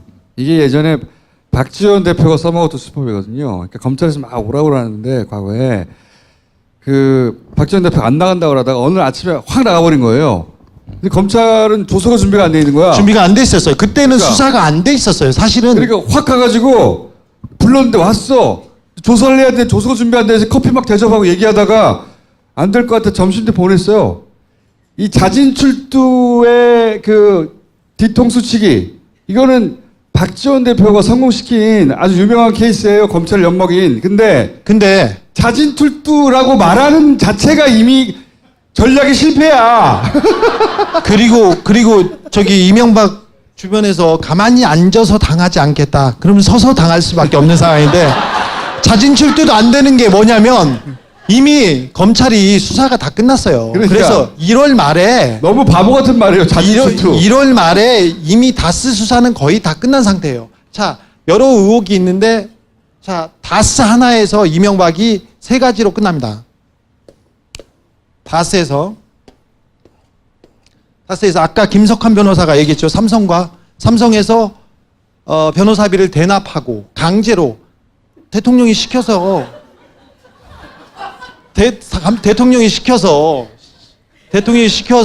우리는 변호사비를 낼 수밖에 없었고 어쩔 수 없이 그리고는 사면을 받았다. 이게 대가가 딱 떨어집니다. 제3자 뭐도 필요 없이 그냥 뇌물죄로 끝납니다. 뇌물죄가 있습니다. 그리고 140억 원, 다스 140억, 아까 김재수 얘기했습니다. 140억을 돌려받기 위해서 청와대, 검찰, 그리고 외교부가 직접 움직여서 자기 사리 사욕을 챙기기 위해서 움직였다. 이거 하나로 직권남용이 떨어집니다. 뇌물하고 직권남용. 그런데 더 파렴치한 일이 있는데 다스는 이명박 겁니다. 다스는 이명박 건인데 이명박이 가져다 쓴 돈이 수둑 떨어져요. 얼마 전에 뭐 100억이 있었다, 120억이 있었다. 우리 이 다스베이다 첫 방송에서 얘기했잖아요. 100억짜리 하나, 120억짜리 하나, 그리고 수십억짜리 여러 건 있다고 했지 않습니까? 그 내용이 다 증명이 돼서 이 비자금 횡령과 배임, 거기다가 비자금을 만들기 위해서 장부를 조작해서 탈세한 내용이 1,000억 원대, 수천억 원대입니다. 그러면 이게 조세 포탈, 해외 밀반 출입 이게 걸립니다. 요거 세 개만 해도 이명박은 갈 길이 없어요. 추징금, 벌금까지 합하면 여기에서 이제 이명박은 평생이 아니죠. 한 150년 정도 썩을 수 있는데 여기까지 이거 말고 이제 다른 건이 나오지 않습니까? 그래서 준비가 다 돼 있어요. 그래서 자진 출석도 의미가 없고 뭘 부인한다 그것도 의미가 없어요. 자진 출석의 전략은 자진 출석이라 말하자 확 가는 거라니까 그러네. 자진 출석이라 말하는 순간 전략의 의미가 없어. 바보 같은 놈들이 아주. 이명박이 가만히 있지 않겠다. 평창 올림픽을 위해서 뭘 하겠다고 이렇게 얘기했지 않습니까? 옆에 사람들 서 있었죠. 이 사람들 상당수가 올림픽 기간 중에 그 전에 검찰에 소환됐어요. 그래서 와서 뭐라고 했냐면 다 이명박이 시켰다고 얘기했어요. 벌거벗은 임금님이에요. 거기에서 지금 대책회의를 하고 있는 검찰 출신 그 이명박 정부 시절에 검찰 고위 간부를 했던 그런 사람들 있잖아요. 그 사람들 다 이명박이 시켰다고 했어요. 대책회의에서 할 게 없어요. 그리고 지네들도 이명박을 못 믿어. 하나씩 둘씩 까져 나오니까 설마. 그래서 이 사람들도 다 불었어요. 그래서 이 사람은 자기 옷 다 벗고 자기만 몰라. 아니 근데 MB는 왜 이렇게 모두한테 다 배신을 당할까요? 아니 배신이라고 얘기하면 안 돼요. 여기는 이 공동체고 이익을 위해서 모인 강도 집단들이에요. 그 이재호는 왜 그래요? 자, 강도 집단. 이재호는 뭘 몰라서 그렇고 그 사람 뭘 몰라서 그리고 그래서 이 사람들을 불러가지고 야 이명박에 대해서 물어보지 않고 야 그 돈이 어디 갔어? 그러면 그 돈은 제가 받아서 쓴 게 아니고 이명박이 시켰어요. 야 너는 이걸 왜 했어? 제가 하고 싶어서 한 게 아니라 이명박이 시켰어요. 다 이렇게 불었어요. 그래서 이명박은 뭐 이제 나오면 계속 가는데 중요한 건 큰 사람들이 이거 말고 더 많아요. 국정원, 뭐 군사이버사, 롯데 많이 있습니다. 롯데는 거기에다가 신동빈이 구속됨으로써 굉장히 좋은 조건에 있어요. 이제 꽃만 피우면 됩니다. 지난번에 제가 홍석현 계좌를 쓰면서 계좌를 까줬어. 이명박하고 삼성 간의 거래에 지금 그 홍석현 계좌를 까주면서 그런 얘기를 했다고 했지 않습니까? 우리나라의 가장 큰 구조적 비리는 이명박과 삼성 간에 삼성에 있다. 이런 얘기를 했지 않습니까? 그래서 이 수사를 여기에서 멈추지 말고 얘가 말하던 가짜 안보, 가짜 보수, 그리고 얘가 말하던 경제는 삼성을 위한 거였어요. 그러니 아까 그 이 뇌물도 변호사비로 사면 이건희와 그 몇몇 사람의 사면으로 끝내지 말고 이 수사도 진행돼서 우리나라의 구조적인 비리 원천인 삼성과 이명박에 대한 수사까지 좀 이어져야 됩니다. 그러려면 사람들의 관심이 조금 필요해요. 아니 이게 절호의 찬스거든요. 절호의 찬스. 처음이자 마지막일 거예요. 절호의 찬스. 삼성이 특정 정권에 이런 식으로 대가를 바라고 돈을 줬다고 명백하게 밝혀진 첫 번째 케이스예요. 이게 부인하지도 않고 다스 자기네들이 했다고 지금 얘기하고 있습니다. 다스 대납. 근데 이게 다 이명박의 크고 넓은 공 때문이야. 근데 이제 여기는 이건희 회장이 생물학적으로는 생존했지만 사실상 사망한 상태에 있다는 게 얘네들한테는 빠져나갈 구멍이었던 거야. 그래서 그걸로 다 밀어붙여요. 이건희 그러니까. 회장이 시켰어요. 다 그러고 있어요. 이거가 요거 하나밖에 없겠냐? 아니다. 아니다. 그럴 리가 없다. 그럴 리가 없습니다. 삼성. 절대로 없다. 근데 여기서 내가 보기엔 검찰도 고민에 빠져 있을 거라고 봐요. 왜냐? 여기까지 열심히 달려왔어. 이명박까지 잡고 이제는 끝내고 싶은데 이재용이 튀어나와가지고 열받아가지고 여기까지 왔어요. 여기 왔어요. 근데 갑자기 여기까지 나왔어요. 왔는데 여기서 더 나가냐 마느냐. 사실 기로에서 이거 기로에. 삼성과 에이킹건프에서 소송비 대납 얘기는 안 하고 넘어갈 거였어요. 안 하고 넘어갈 거였는데 우리 이재용 각하께서 탈옥에 성공하면서 의로운 검사들이 흥분했습니다. 사실. 이 씨발 씨발 한번 해줘. 이 씨부를 그래서 지금 여기 이게 우리나라의 여기까지 온 거예요. 여기까지. 예, 구조적인 비리에 지금 말단이 건드려졌어요. 그렇거든요. 삼성의 가장 큰 염원은 뭐 세계 1등 기업, 뭐 우리나라의 국민 기업 그게 아니라 이재용 승계였어요. 자, 1부는 여기까지 하고요. 저희가 2부에 준비한 것은 거래가 이거밖에 없었겠는가. 이명박 시절에 삼성과 거래가 아마 이 포인트에서 있었지 않을까 하는 대목을 짚는 전문가와 함께 2부 시간을. 자, 여기까지 하겠습니다. 1부는 감사합니다.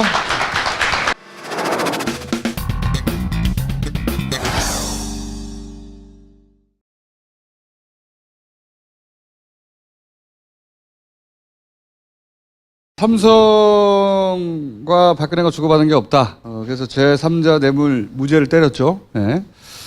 박근혜와 삼성이 주고받은 게 없느냐. 그리고 이명박과 삼성이 주고받은 게 없느냐. 과연. 그래서 삼성 전문가를 모셨어요. 저희가 경제개혁연대 이상훈 변호사님 나오셨습니다. 반갑습니다. 이상훈입니다. 네. 2007년도에 김영철 변호사가 비자금 사건에 대해서 그 폭로에 나섰을 때 네. 그때도 삼성에 관해서는 뭐 이렇게 비판하거나 이렇게 분석하는 분들이 없었어요. 그때 경제개혁연대 김상조 교수와 저와 함께 이렇게 이 김영철 변호사를 서포트를 했었죠. 그때 그 전에서도 했고 그 이후에도 했습니다. 지금은 변호사님이 계시네요. 예, 그렇습니다. 그때 뵀는데 김영철 변호사와 같이. 그렇죠. 기억나세요? 네. 예, 호텔에서 뵀는데. 네. 호텔 롯데 호텔 아닙니까? 아니. 혹시 뷔페를 드시거나 그런? 아니. 네. 그런 거 아니고 제가 그때 김영철 변호사 그 삼성 비자금 사건이었는데 삼성은 워낙 어마어마한 적이어서 인터넷도 못 쓰고 전화도 잘 못 썼어요. 그래서 호텔을 이틀씩 사흘씩 이렇게 옮겨가면서 김영철 변호사를 제가 모시고 다녔고 그때 이제 변호사님들이 와서 조인하고 그때 삼성에 대해서 저희가 공부하고 연구하고 그랬습니다. 그때 뵀던. 네. 머리 되게 좋으시네요. 네. 기억하시고. 네. 변호사님이 두 분 계셨는데 그때 이제 가장 젊게. 이재용이 현안이 뭐냐? 현안이 없다고 좀 풀어준 거군요. 네. 삼성에 현안이 없다는 거예요. 풀어준 그러니까 이제 이유가. 이재용이가 박근혜한테 뇌물을 줄 이유가 줄 없다. 현안이 없다. 네. 그러니까 그때 신동빈은 구속됐습니다. 그러면서 70억을 줬는데 이거는 면세점 관련이다고. 현안이 있다. 면세점이 있다는 것이고 여기는 삼성 전체 승계에 관련된 건데 현안이 없다. 이게 무죄를 때린 핵심이에요. 현안이 없다. 야, 정영식 나와. 금요일 날 저녁에. 롯데 호텔. 뷔페 연회장 앞에 나오라고. 이 씨발 가만 안 둘 줄 알아? 야, 가만 둘 줄 알아 아니냐? 가만 안 둘 줄 알아 아니냐? 그러니까 가만 안 두겠다고. 내가 바른 말을 했어요. 왜냐면 그 사람 아직 가만 두겠다는 거잖아, 그러면. 그러니까 그렇지. 그 사람이 아직 판사기 때문에 가만 둡니다. 그러니까 예, 여러분들 걱정하지 마시고. 가만 안 둘 줄 알아. 깜빡 속을 뻔했네. 판사님 가만 둔답니다. 가만 두니까 예, 가만 둡니다. 예. 변호사님? 변호사님 시간입니다. 지금. 네, 변호사님 들어갈까요? 변호사님이 준비하신 자료니까 한번 여기서부터 시도해 주십시오. 예. 예, 졸지의 최고수가 된 이상훈 이제 설명 들어가겠습니다. 예.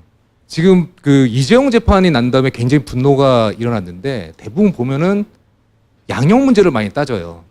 왠지 너무 풀려나는 것 자체가 이제 말이 안 되기 때문에. 네, 탈옥이죠. 네. 그렇죠. 예, 탈옥 자체에 포인트를 맞추는데 핵심은 변형권 승계입니다. 계속 이재용 승계로 나오는데. 그렇죠. 근데 예. 그 승계가 너무 어려운 거지. 제목을 그렇지. 보시면은 어려워. 나오는 상장, 금융지주회사, 뭐 합병까지 알겠고 순환출자 나오지 않습니까? 이거 단어만 들어도 이제 머리가 아프죠. 보기가 싫은 거예요. 핵심인데. 그러다 보니까 핵심을 놓치고 탈옥만 자꾸 신경을 쓰게 됩니다. 근데 지금 승계 부분을 이해 못하면은 지금 여태까지 나왔던 지금 대납이라든지 이런 게 뭡니까? 아까 사면이라든지 결국은 이재용 승계를 위해서 여러 사람 잡은 거 아닙니까? 네. 왜 이건희가 사면을 받아야 되냐? 자기 아들한테 승계를 시키기 위하다가 재판받고 그걸 사면시키다 보니까 이제 이건희는 재판 받았던 거고 그 와중에 거기서 빼먹으려다가 이재용, 박근혜도 MB도 지금 현재 이렇게 된 거고 박근혜도 뭡니까? 박근혜 때 이재용 승계에서 무슨 빼먹으려다가 결국 또 거기서 또 된 거고 그러니까 이재용 승계 때문에 여러 사람이 지금 문제가 되고 앞으로도 그런 문제는 계속 발생을 하고 여태까지 숨겨진 것도 밝혀질 가능성도 있는 거죠. 변호사님 10여 년 전에도 비자금을 만들고 그 비자금을 만든 이유도 승계를 위한 시드머니를 만들기 위해 했던 것이었고 모든 부분이 삼성의 가장 큰 과제는 승계였지 않습니까? 그렇죠. 20년 전부터 이거였어. 20년 전부터 일관되게 승계. 대충 이래서 문제가 되는구나라는 것을 여러분께서 다른 데 가시더라도 얘기거리가 될 수 있게 제가 만들어 드리겠습니다. 다른 데 가서 10분 이내에 삼성이 뭐가 문제야 할 때 10분 이내에 조질 수 있도록 정리해 주세요. 알겠습니다. 네. 자, 이제 조질 수 있게 제가 시작을 하겠습니다. 네. 자, 다음 장으로 넘길까요? 자, 맨 밑에 나오는 현안도 없었고 사고 없었다는 것은 뭐냐면은 거기서부터 출발해야 돼요. 사람들은 삼성은 이건희 거고 삼성은 이재용에게 넘어갔다. 거기서 출발하니까 뭐가 아쉬워서 박근혜에게 뇌물을 줘? 이렇게 되는 거죠. 그러니까 승계에 현안도 없었고 작업도 없다 이렇게 말만 어렵게 한 겁니다. 결국은 삼성은 이미 이재용에 넘어갔고 그러면 아쉬울 게 없는데 현안이 무슨 현안이 있었겠냐. 작업도 왜 해? 이렇게 되는 거죠. 그렇다면은 아쉬운 게 뭘까? 그걸 알면은 이제 핵심이 되는 거죠. 아쉬운 게 있으니까 돈을 준 거고. 그렇죠. 그러니까 아쉬운 게 뭘까라는 것이 바로 승계의 현안입니다. 가장 기본적인 골격을 먼저 우선을 설명드리겠습니다. 삼성이 예상외로 굉장히 허술해요. 예, 이게 여기서부터 출발해야 되거든요. 삼성이 모든 걸 다 관리를 잘한다고 하더라도 두 가지가 잘 안 됐습니다. 하나는 무노조 경영. 당연히 노조가 있어야죠. 근데 이 말도 안 되는 걸 계속 우기고 나가는 겁니다. 두 번째가 지배구조예요. 지배구조가 말이 안 되는데 이걸 여태까지 끌고 왔던 겁니다. 노조하니까 생각이 나는데 이병철 회장이 그랬다는 거 아니에요. 내 눈에 흙이 들어가기 전에 노조는 없다. 근데 그 똑같은 말을 제가 예전에 있었던 극동방송에 김장한 목사도 그런 얘기를 했어요. 그래서 그때 우리 선배들이 좀 진지하게 지나갈 때 흙을 한번 던져보자. 정말 진지하게 그때. 그러면은 얘기가 달라지지 않겠느냐 했는데 삼성의 구조를 가장 그게 허술하다고 하는 거는 한 단어로 하면은 뭐냐면은 삼성그룹은 삼성전자가 너무너무 큽니다. 근데 이재용은 너무 조금만 가지고 있어요. 요 문장으로 다 완결이 되는 거예요. 삼성전자가 무지무지 크다라는 것은 삼성전자의 시가총액이 삼성전자 이외의 나머지 계열사를 다 합친 것보다 더 큽니다. 그리고 그냥 큰 게 아니라 3배 가까이 커요. 그러니까 삼성전자 하나가 나머지 계열사 다 합쳐봤자 3분의 1밖에 안 된다는 거예요. 굉장히 핵심이고 그만큼 크게 너무 키웠어요. 너무 키웠는데 문제는 삼성전자에 그러면 지분을 그러면 핵심이니까 이재용이랑 이건희가 많이 가져야 되겠죠. 그렇죠? 근데 이재용 지분이 얼마냐? 너무 조금 가진 겁니다. 0.5%. 그리고 그럼 이건희 아버지는 얼마? 3.3%. 3.3이랑 0.5로 합치면은 3.8, 4% 미만이에요. 그러니까 이건희 부자, 이재용 부자가 가장 삼성그룹의 핵심인 삼성전자의 지분을 합해봤자 4%도 안 되는 지분만 가지고 있는 겁니다. 그런데 그러면 의문이 생기는 거지 않습니까? 근데 어떻게 삼성그룹을 지배해? 삼성전자를 어떻게 가죠? 이렇게 되는 거죠. 어떻게 갔냐면은 자기가 직접 갖는 거 얼마 안 돼요. 한 쿠션을 먹입니다. 한 쿠션을 먹인다는 것은 1대 주주가 누구냐? 삼성생명이고 2대 주주가 누구냐? 삼성물산입니다. 즉 자기가 직접 갖지 않고 다른 삼성 계열사를 통해서 1대 주주하고 2대 주주를 통해서 이제 삼성전자를 갖는 겁니다. 내가 삼성전자의 주식을 만약에 살려고 했을 때 100억을 만약에 들여야 된다. 라고 하면 100억은 없다. 그럼 어떻게 하냐? 다른 회사의 주식을 만약에 10억만 가져오더라도 만약에 그 주식을 가지고 있다면은 예를 들어서 삼성생명의 주식을 10억만 가지면은 삼성생명을 내가 자주주식 사 있다. 라고 하면은 10억을 가지고 삼성전자 주식을 삽니다. 그리고 자기 돈 100억을 드리는 게 아니라 삼성생명 돈 100억 원을 가지고 삼성전자 주식을 사는 거예요. 삼성물산도 마찬가지고. 그러니까 적은 돈을 가지고 삼성전자 주식을 가지고 있을 수 있는 거죠. 이렇게 삼성그룹의 회장인 이건희 회장이 직접 자기 돈을 들여서 지배하는 게 아니라 계열사의 주식을 일부 사가지고 그거를 통해 가지고 계열사를 통해서 삼성전자 주식을 전체적으로 다 지배하는 구조입니다. 이러다 보니까 이 구조를 계속적으로 가져가기는 굉장히 어렵다는 겁니다. 자, 이 상황에서 이건희 회장이 쓰러졌습니다. 2014년도 5월 달에. 자, 쓰러졌을 때 그럼 이재용 입장에서는 어떻게 되느냐? 삼성전자를 일단 급한 김에 빨리 가져야 되겠죠. 그렇죠? 가져야 되는데 방법은 세 가지일 겁니다. 삼성전자의 지분을 올리려고 하면은 자기가 직접 사든지. 그렇죠? 아니면 두 번째는 자기가 직접 못 사면은 1대 주주를 먼저 장악을 하든지. 세 번째는 2대 주주인 삼성물산을 장악하든지. 이 세 가지 방법을 통해서 네. 삼성전자를 지배할 수가 있겠죠. 이 작업이 이제 들어가야 되는 겁니다. 여기서 아까 나왔던 그런 단어들이 나오는 거예요. 뭐냐면은 자기가 직접 살려고 한다? 지분을 늘린다? 지분을 늘려고 하면 돈이 필요한 거죠. 돈이 필요하려고 하는데 삼성전자를 사기 위해서 굉장히 많은 돈이 필요하지만은 이재용은 돈이 없었습니다. 이재용이 그때 가지고 있었던 거는 두 개 회사의 주식이에요. 하나는 삼성 SDS고 하나는 에버랜드고요. 근데 문제는 이 두 개 회사가 전부 다 비상장 주식입니다. 그러니까 당장 시장에서 팔 수가 없어요. 그러니까 자기가 쓰러졌을 때 세금도 내야 되고 삼성전자의 지분도 사려면은 돈이 발로 필요한 거 있죠. 그러니까 해야 될 것은 상장입니다. 궁금한 게 네. 그 삼성 SDS나 에버랜드나 다 나름 좀 한자락하는 주식인데 왜 그게 코스닥에 상장이 안 됐을까요? 삼성 SDS나 에버랜드는 좋은 회사고 수익이 많이 나기 때문에 언제든지 사실 상장은 되게 쉬웠습니다. 쉬웠는데 그 전에도 그래서 아버지가 쓰러진 게 2013년도 5월 달이었는데 아버지가 쓰러지기 전에도 SDS랑 에버랜드를 가지고 있으니까 이걸 언젠가 상장시킬 거다, 이재용이. 근데 이재용이 인터뷰를 한 게 있었습니다. 2012년도 2월 달에. 뭐라고 인터뷰했냐면은 한동안 나는 상장시킬 계획이 없다라고 인터뷰를 했습니다. 사람들은 왜 그걸 봤냐면은 더 키워서 상장하면 더 많은 이익이 있기 때문에 굳이 그 시점에서 상장할 필요가 없었다고 사람들이 생각을 한 거고 그게 맞다고 판단을 했습니다. 왜냐면은 지금 키워가지고 100억 얻는 것보다는 5년 뒤에 만약에 상장했으면 500억을 얻는다. 그러면 500억을 얻기 위해서 5년 뒤를 기다리는 게 낫겠죠. 근데 문제는 그때는 이제 이건희 회장이 건강하다고 생각했기 때문에 시간을 두고 이제 기다렸던 거고. 근데 2013년 5월 때 갑자기 쓰러지게 된 겁니다. 그래서 급하게 돼가지고 시급하게 상장을 해야 될 필요성이 있는 거죠. 그래서 언제 상장했느냐? 쓰러진 다음부터 6개월 뒤에 바로 상장을 했습니다. 언론을 통해서 2012년도 5월 달에 그때는 본인도 그렇게 말을 했고 삼성그룹의 이인용 전문가 있었습니다. 그 MBC 기자 출신에. 예. 그분도 나와서 삼성 SDS랑 에버랜드는 당장 상장할 계획이 없다라고 이재용이나 아니면 그 임원들도 전부 다가 그때는 상장할 계획이 없다고 말했습니다. 근데 이건희 회장이 갑자기 쓰러지고 나니까 갑자기 돈이 필요하니까 상장을 6개월 만에 하게 된 거죠. 근데 이건희 회장이 다시 회복되면은 깜짝 놀랄 일들이 많네요. 어마어마한 그 범죄의 그 주범이 됐고요. 뇌물죄 지금 나도 몰래 감옥 가야 돼. 아니 어떻게 된 거야?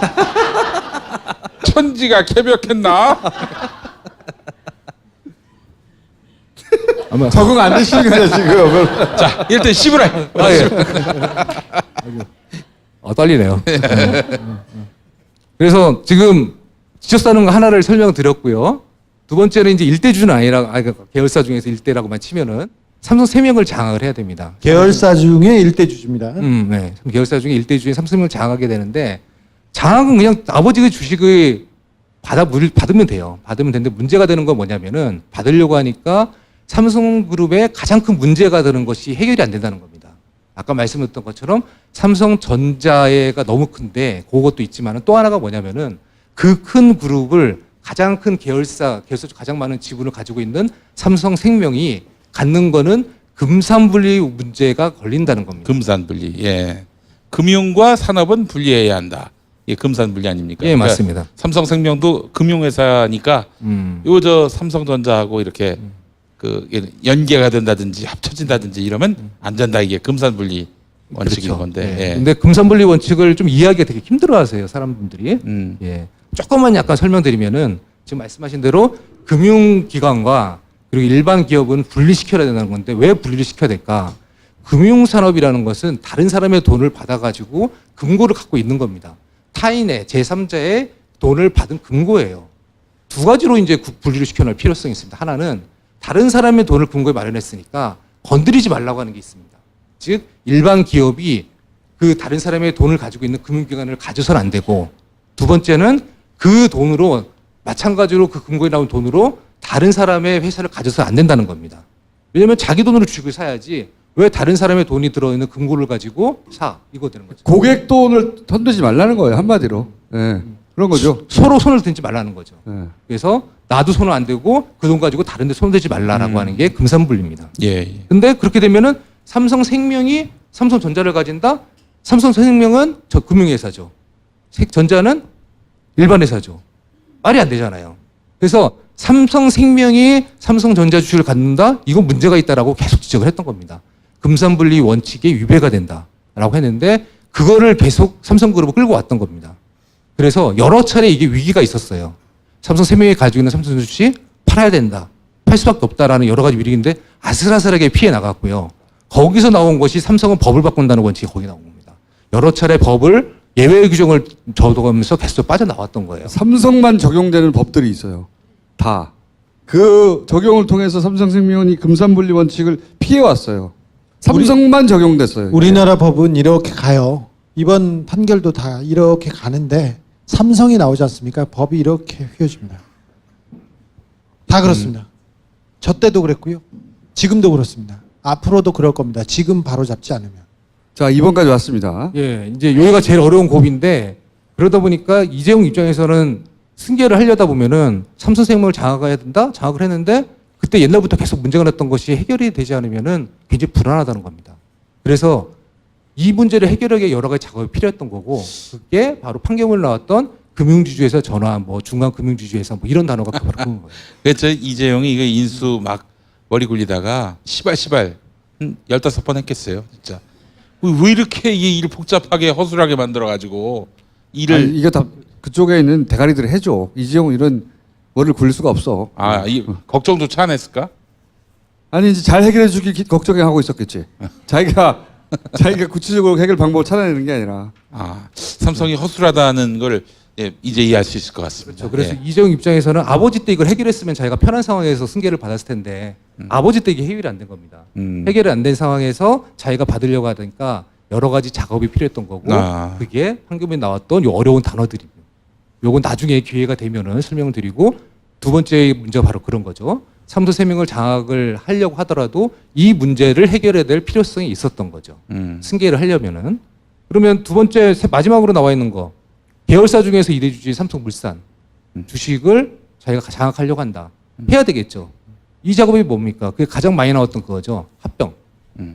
즉 나는 에버랜드 주식을 가지고 있고 근데 에버랜드는 삼성전자를 가지고 있지 않아요. 근데 삼성물산 보니까 삼성물산은 두 번째 계열사예요. 그러면 저걸 어떻게 갖지? 이거죠. 합병하면 갖는 거죠. 그냥. 제일모직이 에버랜드예요. 네. 아니 제일모직은 왜 에버랜드하고 엮일 수 있을까요? 뭐 하나 옷 만드는 회사고 요거는 놀이동산인데 그거 어떻게 엮이죠? 다음 페이지 있습니다. 그렇습니까? 너무 앞서가 나는. 아니요. 오늘 다음 페이지가 바로 이겁니다. 에버랜드랑 제일모직이 일부러 그랬는지 모르더라도 이게 사람들이 헷갈리기 이제 결국은 되게 똑같이 그렇게 되는데요. 왜냐면 에버랜드 때문에 이건희 회장이 재판을 받았다는 건 아는데 그 에버랜드가 제일모직이라는 걸 사람들이 헷갈려요. 근데 결국은 둘이 이름을 바꿨습니다. 같은 회사예요. 같은 회사입니다. 혹시 에버랜드에 동물들이 털이 있어서 그래서 제일모직하고 연관이 돼서 그런 건가? 그거다. 그건가? 가장 합리적인 해석이야. 현재 에버랜드를 보면은 변호사님 앞으로 그렇게 설명해 주세요. 제일모직이 가발에서 해도 되겠네. 그럼.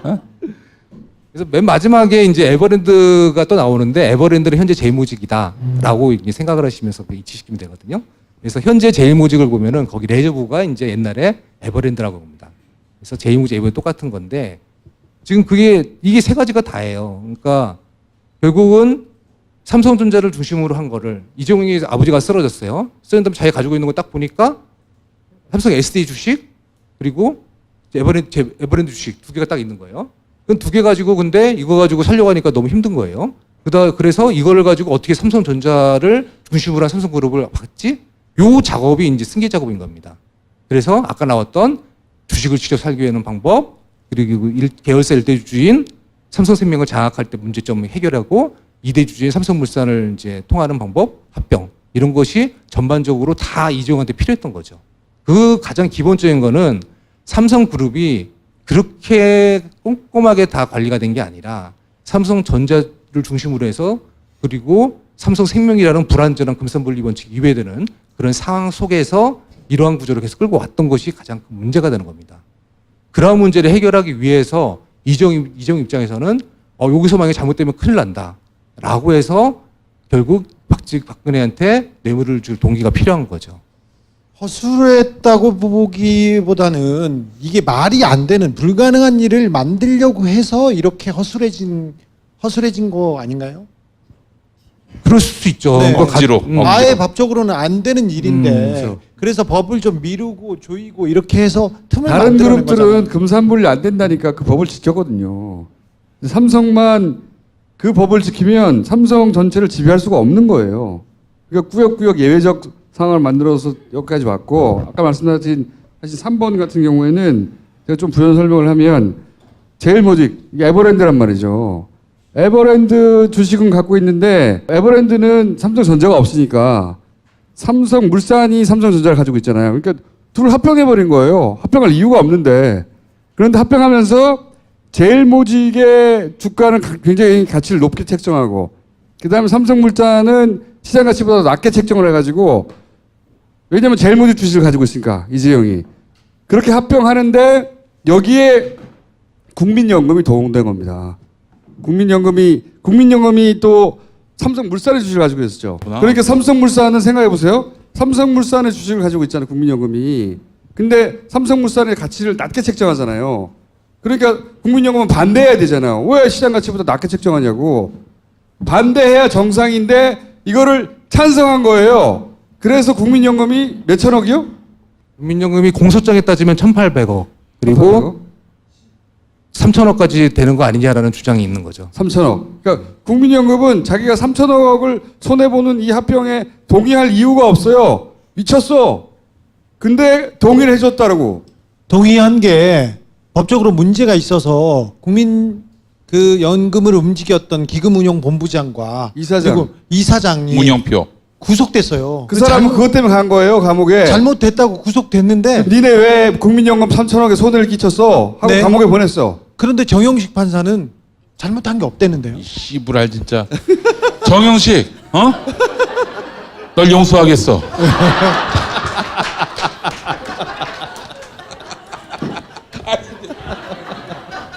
자, 요 이해하셨죠? 삼성물산과 제일모직 합병이 어렵고 국민연금이 어떻게 튀어나오는지 어려운데 변호사님 이제 3단계 나눠 설명해 주셨는데 이게 다 그 지배구조가 취약해가지고 삼성전자를 어떻게든 지배할까 하는 과정에 나온 얘기예요. 2번은 법이 필요한 거예요, 뭔가. 무슨 제도, 금융지주회사, 중간금융지주회사 이런 제도가 필요했던 거고 3번은 둘을 합병해버리는 거야.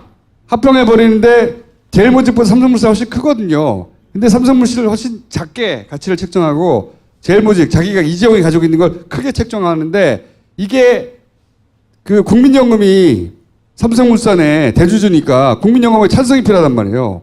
국민연금이 근데 이렇게 삼성물산의 가치를 낮게 책정하면 자기가 가지고 있는 주식의 가치가 줄어드니까 손해가 나잖아요. 그래서 반대해야 하는 거예요. 무조건 정상이라면. 근데 그거를 문영표가 가가지고 찬성을 시켜버리는 거죠. 오로지 삼성 좋으라고. 국민연금은 손해보고. 그래서 걔는 감옥에 갔어요.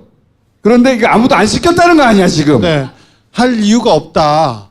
뭐 할 이유가 없다고 얘기했는데 삼성의 임원들이 전체적으로 나서서 문영표와 국민연금 그 관련돼서 로비하고 설득하고 실패하고 다시 하고 그런 왜냐하면 내용이 다 국민연금이라는 이 우리나라 국민들의 돈을 3천억이나 손해를 봐야 되는 게 그게 쉬운 일이었겠어요? 안 되는 일이란 말이야. 그걸 되게 만든 거예요.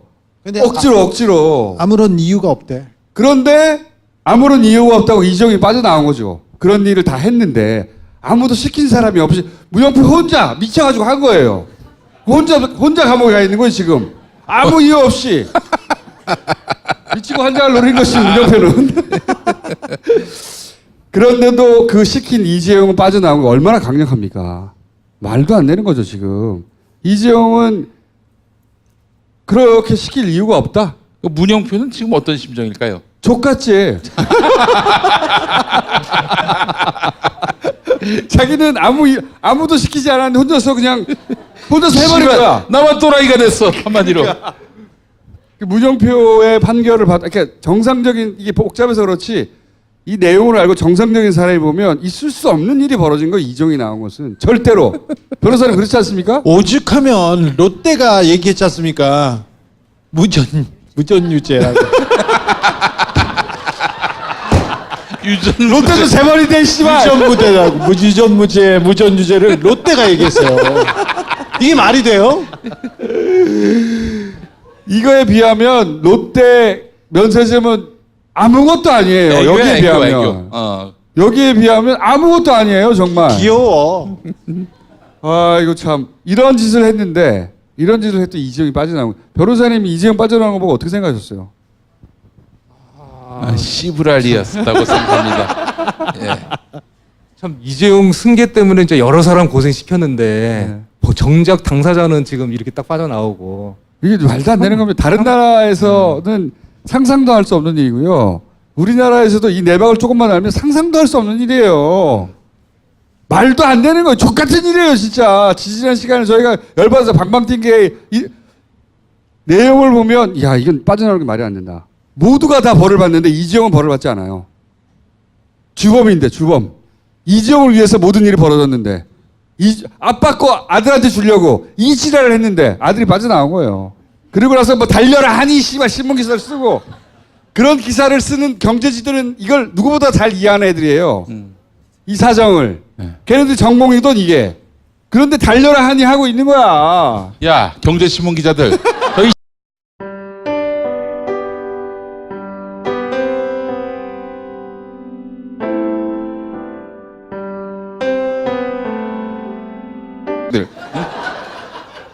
죄송합니다. 변호사님. 오늘 참 제가 너무 결례를 범하는 것 같아서. 변호사님이 이 방송의 분위기를 잘 모른 채 나오셨어요. 제가 너무 당황해서 내가 어디에 있는가? 여기는 어딘가? 나는 왜 왔는가?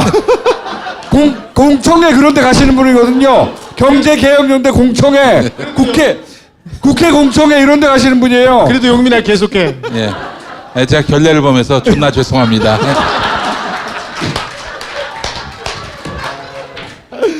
변호사님 죄송합니다. 변호사님 삼성을 지금 2007년 그 전부터 보고 계셨죠. 그렇죠.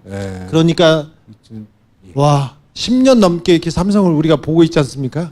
근데 황당한 일이 많았는데 이번 재판은 진짜 황당함의 결정판이었던 것 같아요. 그러니까요. 그 삼성그룹은 삼성 경영권 승계에 현안이 없었다? 그러면 그 삼성그룹의 회장이었던 이건희 회장, 아까는 지금 뭐 문영포라든지 호환선이라든지 그 사람을 얘기했는데 아버지는 그럼 뭐야? 그럼 아버지는 3년 징역 3년에 집행유예 5년 나왔지 않습니까? 왜? 중간에 에버랜드 털어주다가. 에버랜드 도와주다가 아들한테 아까 이재용이 가지고 있었던 두 가지 지산이 뭐라고 했냐면은 삼성 SDS랑 에버랜드라고 했죠. 그거를 이재용이 넘겨주기 하다가 이재용 회장의 아버지가 이제 재판을 받게 된 거죠. 그럼 승계를 위해 가지고 자기 아버지도 재판을 받았는데 승계에 현황이 없었고 작업부터 없었다. 이렇게 되면 아버지는 또 뭔가? 나는 왜 재판을 받았고? 그러면 또 MB는 또 뭔가? MB는 그러면 그 와중에 또 이제 돈을 받았다가 또 이제 구속돼 처지에 있는데 그러면 그 수많은 사람들은 그 뭔가? 이재용 승계에 현황도 없었고 작업도 없으면은 MB, 박근혜, 홍완표, 홍한선, 문영포 다 그러면 전부 다 뭔가 이렇게 되는 거죠. 그러니까 이게 황당할 수밖에 없는 판결이 되는 거죠. 자기 혼자서 그냥 알아서 혼자서 그냥 자, 그리고 패스한 거예요. 아까 말했던 2번 있잖아요. 2번. 2번이 이게 지금 금산분리를 해야 되고 이 원칙에 재벌들이 다 따라가 줄 수밖에 없었고 대원칙이기 때문에 생각해보면 상식적이거든요. 야, 회사 니네가 번 돈이 아니잖아. 고객이 갖다 놓은 돈이잖아. 니네가 건들면 안 되지. 이 정신이거든요, 기본적으로. 그런 기본 정신인데 그래서 이건 따를 수밖에 없고 다 따르고 있는데 삼성만 그걸 따르면 삼성은 삼성전자라고 하는 자기들 최대 회사를 지배하지 못하게 되는 거예요. 그렇게 해버리면. 그러니까 어떻게든지 그 법을 피해가지고 해결책을 찾아야 되는 거고요. 이때까지 해결책을 못 찾았던 거예요. 그때 넘어갔지.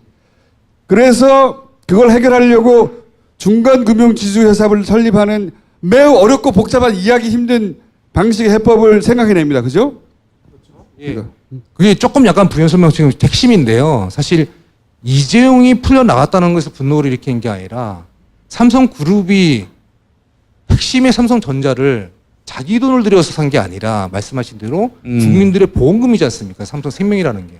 삼성생명에 굉장히 많은 분들이 국민들이 가입해 있지 않습니까? 그거 삼성 거 아니에요. 예. 거기 가입자들, 삼성생명 보험 가입자들, 그 사람들 돈이에요. 그 사람 돈을 가지고 지네들 멋대로 쓰고 있는 거죠. 그 여담인데 예, 보험금을 계속 냈는데 그 돈 가지고 삼성전자를 주식 사는 거죠. 여담인데 변호사님 플랜다스의 개처럼 삼성전자의 주식을 사가지고 국민회사로 만든 너무 방법- 커! 야, 그런 거 하지 마. 삼성전자 너무 커. 그렇게 하기엔 한 주 사는데 몇백만 원인데 200 몇만 원인가요? 쪼갰지 이번에 최근에. 5만 원으로 쪼갠다는 거 그건 뭐예요? 그 쪼갤 때 많은 사람들이 이렇게 봤죠. 아, 이제 폭죽을 터뜨리려고 하는구나.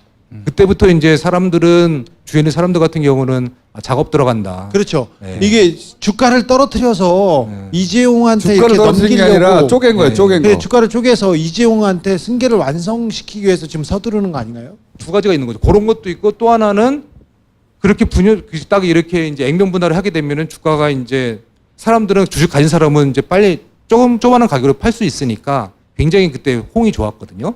그러니까 이재용이 때문에 이렇게까지 됐다라고까지 사람들이 많이 좋은 이미지가 그러면서 있기 때문에 좋아해. 좋아 안 이루어있죠 시장에서는. 그래서 자, 일주일 남겨놓고 선거 일주일 남겨놓고 그렇게 삼성그룹의 주주들에게 유리한 것을 딱 정책을 폈다. 아 작업 들어가는구나라고 많은 사람들이 주위에 생각을 했습니다. 두 가지 측면이 있죠. 예. 금융지주 중간 금융지주 회사라는 개념은 간단히 설명해 주시죠. 너무 복잡하니까 간단하게만 설명해 주시죠. 뭘 하려고 그러는 건지. 자, 지금 삼성그룹의 문제는 삼성전자가 너무 크다. 그리고 너무 큰데 그걸 자기 돈 주고 사지 않고 국민들의 보험료가 모아있는 생명에 돈 가지고 사고 있다. 이게 가장 큰 문제의 핵심입니다. 근데 이 문제를 해결하기 위해서 여러 가지 방안을 쓰는 거예요. 그 중에 하나가 바로 중간금융지주세인데, 이거 어렵다. 어떡하죠? 이거 쉽지 않을 것 같은데. 그렇게 개념만 알려주세요. 예. 삼성의 지배구조가 이렇게 복잡해요. 다 아실 필요 없는데 복잡해요. 네. 자, 두 개만 비교해 보겠습니다. 그러면은. 자, 지금은 이제 보시면은 굉장히 회로도 같은 게 있죠. 회로도. 네, 회로도가 굉장히 복잡한 회로도가 있죠. 이게 삼성그룹의 지배구조입니다. 되게 복잡해요. 다른 그룹과 비교해 볼게요. 다음 그룹이 LG입니다. 아 깔끔하네. 깔끔하죠. 자, 그러면 정리정돈을 한 것 같아 맞으로. 그러면 이런 식으로 이제 바꿔 나가는 것이 요즘 이제 지주회사를 바꿔 나가는 게 추세입니다. 추세인데 삼성그룹은 아까 돌려볼까요? 다시 돌려보면은 너무너무 복잡해요. 왜냐하면 편법을 써왔거든요. 기본적으로. 너무너무 복잡하고 계속 나오는 금산분리. 무슨 기계 회로 같아 이게. 네, 기계 회로도 같은 게 나오는데 요 복잡한 와중에 금융사들이 너무 많습니다. 삼성생명, 삼성화재, 삼성카드, 뭐 삼성 또 뭐가 있죠? 자산운용 뭐 이것도 있고 삼성 선물은 선물도 아니죠. 있고 삼성화재. 예, 선물은 이제 삼성화재. 팔았고 예. 그러니까 너무너무 복잡한 이 삼성 벤처 투자.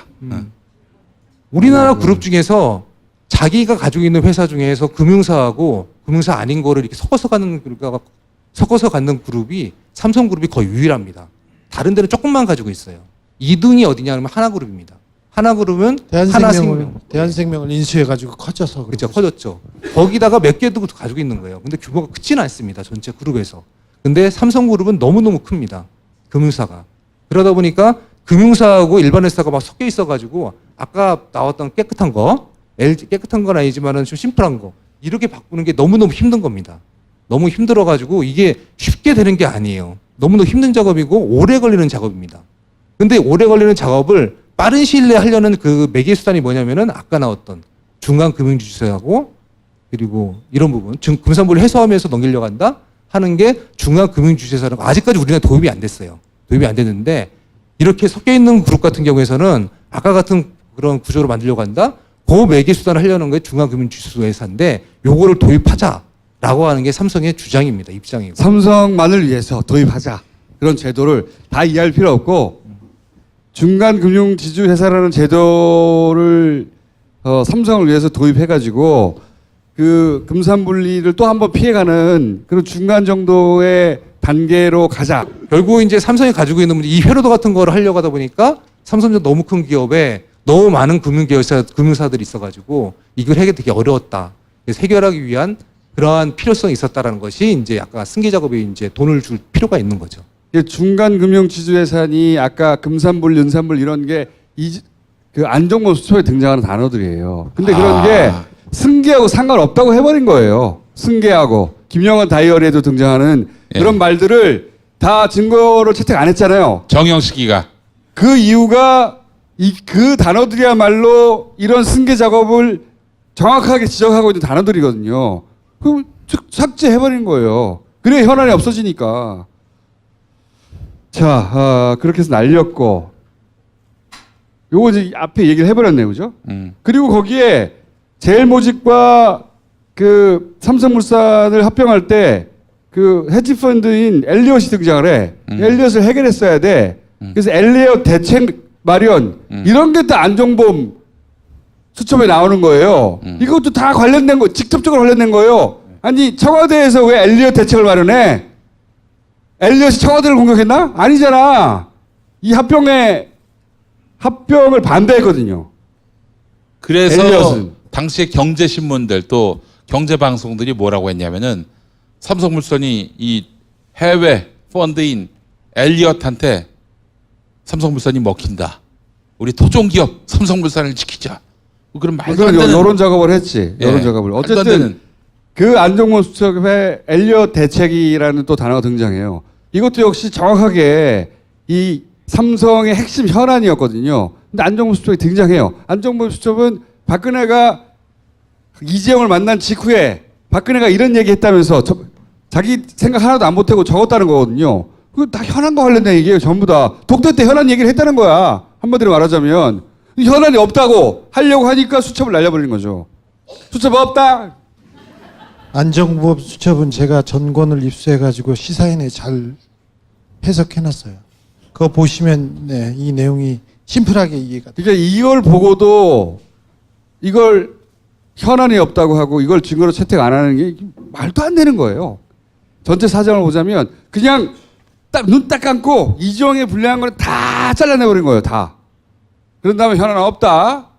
석방 이렇게 된 겁니다. 말도 안 되게. 그리고 그 과정에서 아까 말씀드렸지만 국민연금이 국민들의 연금이 3천억 손해를 봤어요. 실제로 대주주 일가 삼성전자 지배가 강화됐고 국민연금 손해를 보았다. 이게 판결문에 나와요. 명백하게. 그런데 정영식 판사가 다 무시했습니다. 용민아.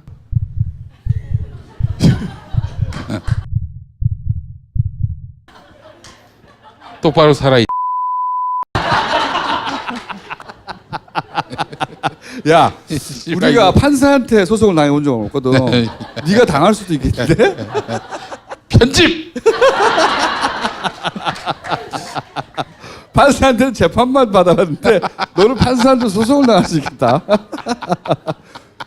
아니 우리가 검사는 사실 정치 검사에 대해서는 진짜 있는 수위를 가장 높여서 비판하고 비난했었는데 판사는 얘기하지 말자는 게 저의 지론이었고 김총수한테도 항상 당부하던 내용이었는데 이재용 1심 재판 김진동 판사에 대한 부분도 굉장히 말이 안 됐어요. 5년 징역 5년을 줬는데 근데 그분도 뭐 안정범 수첩이라든지 여러 가지에 대해서는 유죄를 줬어요. 근데 제가 비판하고 하지 말라고 했는데 저 인간이 뉴스공장에서 계속 떠들어. 그리고 나를 불러서 그걸 물어봐서 제가 또 떠들어가지고 끝나면 우리 또 덜덜덜 떨면서 다시 와서 다시는 하지 말자고 하면 그 다음날 또 떠들고 저는 또 방송에 끌려나와서 또 떠들고 있었어요. 근데 그렇게 비판하고 나서 그 다음 주에는 또 재판 가가지고 공선에 앉아있다가 존경하는 재판장님, 네, 기본적으로 왔습니다. 나는 다른 데 쳐다보고 있었어. 얼굴을 볼 수가 없어서. 야, 이거 내 두 양반 재판받는 거 봤는데 아주 뭐 무슨 거기서 낄낄대고 웃고 그러는데 내가 정말 환장하겠더라고요. 전 그놈은 정말 증인으로 출석했거든요. 경건한 자세로 그 판사. 갔는데 김진동 판사 있잖아요. 바이브레이션 팀. 바이브레이션. 바이브레이션 팀이 나한테 묻는 거야. 그 왜 당신은 그 삼두 노출할 때 두 사람은 올라갔는데 넌 안 올라갔냐 해가지고 올라갔을 경우에 차량에 이 붕괴가 우려가 돼가지고 뒤에 낄낄대고 웃는 거예요. 낄낄대고. 아니 그때 썬루프를 통해서 우리가 삼두 노출 그러니까 손수조와 박근혜의 쌍두 노출을 저희가 패러디했는데 세 명이서 고개만 내밀고 이렇게 하기로 했는데 내가 그냥 올라왔어요. 나와가지고 천장에 올라갔고 총수도 그냥 와 그렇게 나오라고 해서 나왔는데 용민이는 끼어서 못 나오는 거야. 그래서 끼어서 못 나왔어. 판사가 법정에서 김영김 증인은 왜 안 나왔어요? 그랬더니 붕괴가 우려돼서 그랬습니다. 그거 뭐 어떻게 아느냐 우리가 씨발. 거기서 왜 웃어 그거를. 네. 바이브레이션 팀이 그래서 실소를 금치 못한 모습을 봤습니다. 김진동 판사도 비판을 많이 받았지만 그래도 눈치를 봤어요. 말도 안 되는 것까지 가진 않았는데 지금 그다음 2심은 진짜 전체가 처음부터까지 말도 안 돼요. 말도 안 돼. 정형식. 폼정. 저는 뭐라고? 폼정. 네. 형식. 근데 1심에서 2심까지 저는 삼성 이 재판만 놓고 보면 잘 짜여진 각본 같아요. 그렇지. 예, 1심에서 어느 정도 줄여주고 놓고 가라. 그리고 2심에서 정리하고 이게 잘 짜여진 기획이었고 그림이었던 것 같아요. 그리고 그런 분위기를 만들려고 댓글 작업을 한 거예요. 네. 만약에 그 촛불 이후의 분위기, 문재인 정부 초기의 인기도 이런 적폐청산의 분위기를 쫙 가봐요. 이재용 나왔을 때 어떻게 되겠어요? 지랄지랄 할 거 아니에요. 그러니까 이걸 죽여놔야 되는 거예요, 숨을. 그래서 재판 주변에 특별히 삼성에 대한 댓글이 창궐합니다. 그래가지고 다른 건 몰라도 판사한테 야 댓글 봐라. 이거 기사 봐라. 기사 막 쏟아졌지 않습니까? 조선동화가 네, 그냥 쏟아지니까 판사한테 야 봐라. 그렇게 부담 없으니까 이 정도는 해도 된다. 이런 분위기가 바뀌었다 이거지. 응? 이런 얘기를 했을 거예요. 자, 그래가지고 이제 이재용 판결문은 가지고 오셨는데 보니까 이재용 판결문은 이걸 인정해요. 이게 핵심입니다. 그러니까 네. 지금 맨 위에 있는 거 그거 되게 어려운 단어였잖아요. 근데 뭔지는 잘 모르지만은 이게 결국은 삼성전자를 장악하기 위한 여러 가지 작업이라는 거 어렴풋이는 이해가 되실 겁니다. 매트가 근데 판결문입니다. 그러나 보면은 이러이러한 것들이 이재용의 삼성전자 또는 삼성생명에 대한 지배력 확보에 직접적 간접적으로 유리한 영향을 미치는 효과는 있지만 승계 작업은 없었다. 그러니까 이제 해외에 돈을 갖다 놓은 거는 있었지만은 그거는 이제 국외 도피는 아니다. 국외 도피는 아니다. 그럼 재산 그러니까 국외 도피는 아니다. 이게 되게 어려운 단어잖아요. 국어인데 요약하면은 이재용 승계에 도움은 됐지만은 작업은 없었다 이거거든요. 말이 안 되는 거예요. 작업을 걸었는데 작업이 없었대. 아니 그러니까 직접적으로 직접 간접 유리한 영향을 미쳤는데 그런데 아무것도 안 했다는 거예요. 그래서 네. 박근혜 때 현안은 지금 어느 정도 설명이 됐고 그러면 MB 때 현안은 뭐였냐 이런 관점에서 보자면 그렇죠. 그러니까 두 개를 연관시키면 뭐냐면은 두 단계로 나누면 됩니다. MB 때 작업 하나, 박근혜 때 작업 하나 이렇게 되는 겁니다. 박근혜 때 작업 이전에 MB 때 작업은 첫 번째는 이재용이 SDS랑 에버랜드 대주주 만들기 작업입니다. 하나로 만들면. 승계가 가장 큰 현안이었죠. 그렇죠. 네. 요거 만들려고 하다가 이건희 회장이 재판을 받았던 거고요. 그러니까 처음에는 아들한테 에버랜드 SDS 대주주를 만들어 주려고 했던 거예요. 이게 여기 박근혜 때는 이미 SDS 에버랜드 대주주가 된 상태였고 이명박 때는 이걸 만들어 주려고 한 거예요. 그거에 걸려가지고 이건희 배임죄가 된 거죠. 그렇죠. 예. 그러다가 그걸 특사로 풀려주다가 MB에게 또 변호사 대납 그것 때문에 이제 그렇게 된 거고. 자 그리고 변호사님하고 저하고 했던 일이었는데 그 삼성 그 김영철 변호사의 그 비자금 의혹 때문에 삼성 특검이 생겼어요. 그게 바로 이명박 정부가 출범하자마자 특검이 시작됐습니다. 그래서 특검이 굴러가고 있는 상황이었어요. 그래서 수사가 조여오면 조여올수록 이 삼성은 굉장히 곤란한 처지에 있었어요. 이명박은 쾌재를 부른 거죠. 쾌재. 그래요. 왔다 왔어. 그때 무슨 일이 있었냐면은 그때 천주교 정의구현 사재단의 고문 변호사가 함세웅 신부님인데 함세웅 신부님이랑 저미 그 천주교 정의구현 사재단에서 김영철 변호사 뒤를 이렇게 후원하고 도와줬습니다. 그때 제기동 성당에 있었을 때 제기동 성당에 김영철 변호사, 저 그리고 함 신부님 그리고 이제 개혁연대의 변호사들이 왔다 갔다 하고 신부님들이 있었을 때 그때 그 제기동 성당으로 찾아 걸어온 등치 큰 검사가 하나 있었어요. 그래가지고 자기가 열심히 해보겠습니다 했던 사람이 윤석열 검사였어요. 그 사람이 그때는 특검 전이었는데 특별수사본부를 꾸렸는데 그때 그분이 내가 다른 건 몰라도 이 수사는 하겠다고 해서 삼성증권을 압수수색해가지고 거기에서 4조 원을 찾아냈어요. 4조 원을 찾아냈고 근데 그 특별수사본부가 잘 굴러갔었어요. 그때는 박한철이 헌법재판소장이었던 박한철이 특별수사본부장이었고 거기서 잘 굴러가고 있었는데 삼성이 특검까지 갔어요. 저희가 바라던 바였는데 특검까지 갔는데 특검이 출범했습니다. 이명박 정부 출범과 더불어. 그런데 특검이 거기에서 계속 말아먹습니다. 다 정리하고 특검의 그 차명계좌, 범죄 다 덮어주고 거기에 다 삼성한테 몰아줬습니다. 무슨 특검이었죠? 그때는 조준웅 특검이었어요. 조준웅 특검. 조준웅 특검이었는데 그 특검이 말아먹었지 않습니까? 그 말아먹고 그 국세청, 검찰을 무력화시킨 이명박 정부 초기에 그 검찰과 국세청을 무력화시켜준 것은 이명박이 아니라 이명박 정부였어요. 그러니까 삼성은 걸려있는 게 많았어요. 특검에서 그게 수사가 제대로 됐지 않습니까? 차명계좌 비자금이 나온 거 있지 않습니까? 그건 구속이에요. 그리고 추징금 몇 조였을 거예요. 자, 4조가 나왔기 때문에 추징금은 2조예요. 다른 세금 빼고 심플하게 가진 받고. 것만 2조예요. 2조를 내야 되는 거야. 근데 그거 다 돌려줬어요. 다스 변호비용 대납 이거 끽해봐야 40억 원이에요. 내가 2조를 세이브해. 최소한. 그런데 40억 내요? 거래가 안 맞아 이게 거래가. 자, 이명박 정권에서 이재용의 현안들은 이렇게 많았어요. 많았는데 달랑 40억, 30억 그 변호사 대납 하나로 퉁치려고 한다고요? 그러면 안 되죠. 각하가 생각해보세요. 40억짜리 대납을 했는데 10억 남았다고 해가지고 미국 가서 찾아오라는 사람 아니야.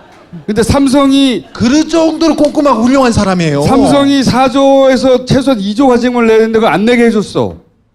2조를 안 내게 해줬으면 뭐 줘야지 씨발. 2조에 상응하는. 이명박 정부에서 4조 원 넘게 비자금을 찾아가지고 차명계좌를 찾아가지고 뭘 했냐면요.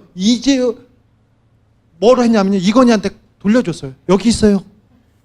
이게 말이 됩니까? 그 당시에 이제 특검이 조준웅을 왜 그딴 조준웅을 갖다 특검으로 세웠느냐라고 했는데 나머지 2명의 후보는 더 심각해요. 그 정홍원 아시죠? 퇴임을 못했던 그런 국무총리. 그 사람이었고 또 한 명이 누구냐? 고영주. 아주 진짜 이게 뭐 말하자면은 조준웅은 차라리 된 똥이었고 요 나머지 둘은 묽은 똥이었어요. 용민아, 이렇게 해야지. 여기를 계속 이렇게 하고 있어. 그러니까 조준웅은 이제 말하자면 조준웅 따라해 보세요, 변호사님. 아니 변호사님 공청회 하시는 분이야. 자꾸 너무 끌어내리고 있어. 이거 어떻게 풀리지? 안 풀리네 이게. 네. 변호사님 죄송합니다. 자, MB 때 삼성의 현안이 승계가 가장 컸고 나머지가 많았지 않습니까? 승계도 그렇고 그 비자금 털어준 것만 해도 너무 큰 거예요. 그러니까 그 40억의 그 상납금 파고들면은 이재용 승계 작업도 나온다는 얘기네요. 그렇죠. 4조 원 넘게 있었고 그때 떡값 검사들 우르르 나왔어요. 그때 떡값 검사들 엑스파일도 그때 나온 거야. 네, 그 엑스파일도 그때 나왔고요. 자, 보세요. 그때 떡값 검사 어떤 건이 있었냐면은 서울 북부지검이었습니다. 북부지검이었는데 삼성의 고위 임원들 그러니까 김땡땡 이건 뭐 성매매니까 김땡땡 이땡땡 해가지고 고위 임원들이 난교 파티를 벌였어요. 어떤 그 아파트를 빌려가지고 난교 파티를 벌려요. 이건희 회장이 그 성매매로 이렇게 걸렸지 않습니까? 거기 윗사람들 다 그 모양이었어요. 그래서 난교 파티를 벌이는데 그 난교 파티에 아가씨를 대는 그 마담이 있었는데 마담이 됐는데 너무 난잡하게 놀고 너무 심하게 해서 애들을 다치게 하니까 얘가 초등학교 친구인 검사한테 일렀어. 야, 삼성 애들이 너무한다. 이래가지고 이렇게 해가지고 애들 이렇게 망가뜨리고 돈은 많이 주는데 애들 망가뜨린다 해서 일렀어요. 그래가지고 그 검사가 아주 대가 센 검사야. 대통령과에 대하여 나와가지고 막 대를 부리던 그런 검사예요. 그 사람은 나오면 수사를 하는 아주 그냥 강직한 검사였어요. 그래서 수사를 열심히 했어. 열심히 하니까 야, 그거 못하게 해라. 그때 김용철 변호사가 나섭니다. 뭘 가지고? 삼성의 SS 패션 상품권을 가지고 검찰에 갔어요. 가가지고 자, 저기 수뇌부한테 가가지고 이거 좀 잘 좀 봐줘. 이렇게 하면서 상품권을 놓고 갑니다. 누구한테 놓고 가냐면 황교안 부장검사한테 놓고 갑니다. 그런데 황교안 부장검사한테 놓고 가고 그 사건이 잘 무마됐어요. 그래가지고 그 성매매 사건을 수사하지 않기로 하고 돌아갔어. 그런데 김용철 변호사가 그 수사 검사들이 수사하고 힘드니까 그 상품권을 주고 사모님들 옷 하나 사 입으라고 몇백만 원씩 이렇게 상품권을 줬는데 잘 받았냐고 이렇게 전화를 한 거야. 니네들 열심히 수사했는데 아우 고생했네. 잘 받았어? 그러니까 검사가 무슨 소리예요? 하나도 안 받은 거예요. 황교안이 다 먹은 거예요.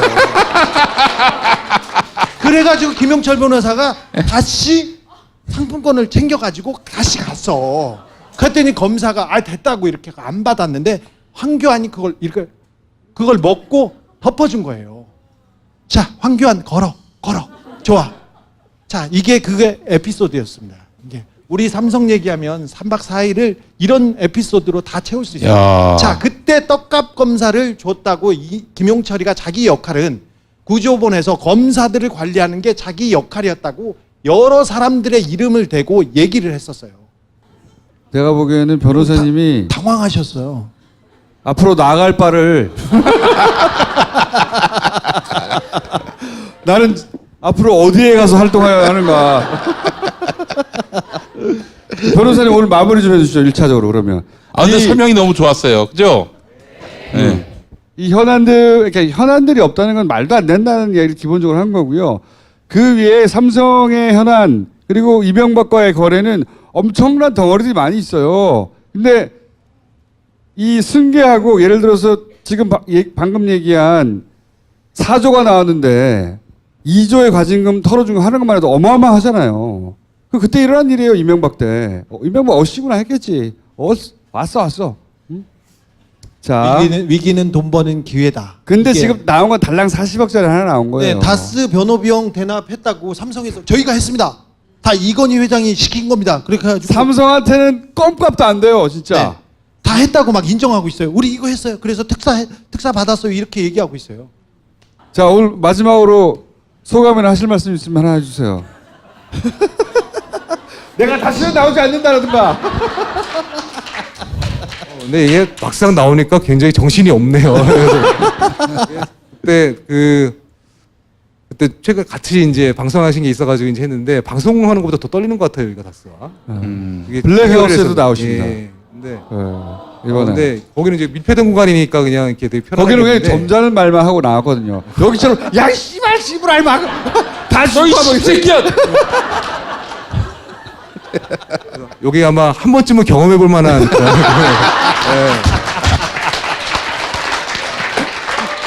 여러분도 한번 올라와 보세요. 끝난 다음에. 네. 변호사님 다음번에도 또 오게 돼 있습니다. 변호사님. 자, 이상우 변호사입니다. 박수 부탁드립니다. 자, 저희도 오늘 여기까지 하는데 앞으로 이제 MB하고 삼성 앞으로 계속 다루겠고요. 각하가 이제 포토라인을 쓰고 나서 각하가 이제 해결되고 나면 잠시 쉬었다가 삼성과 최순실, 삼성과 무엇 계속 다뤄가겠습니다. 오늘 여기까지 하겠습니다. 감사합니다.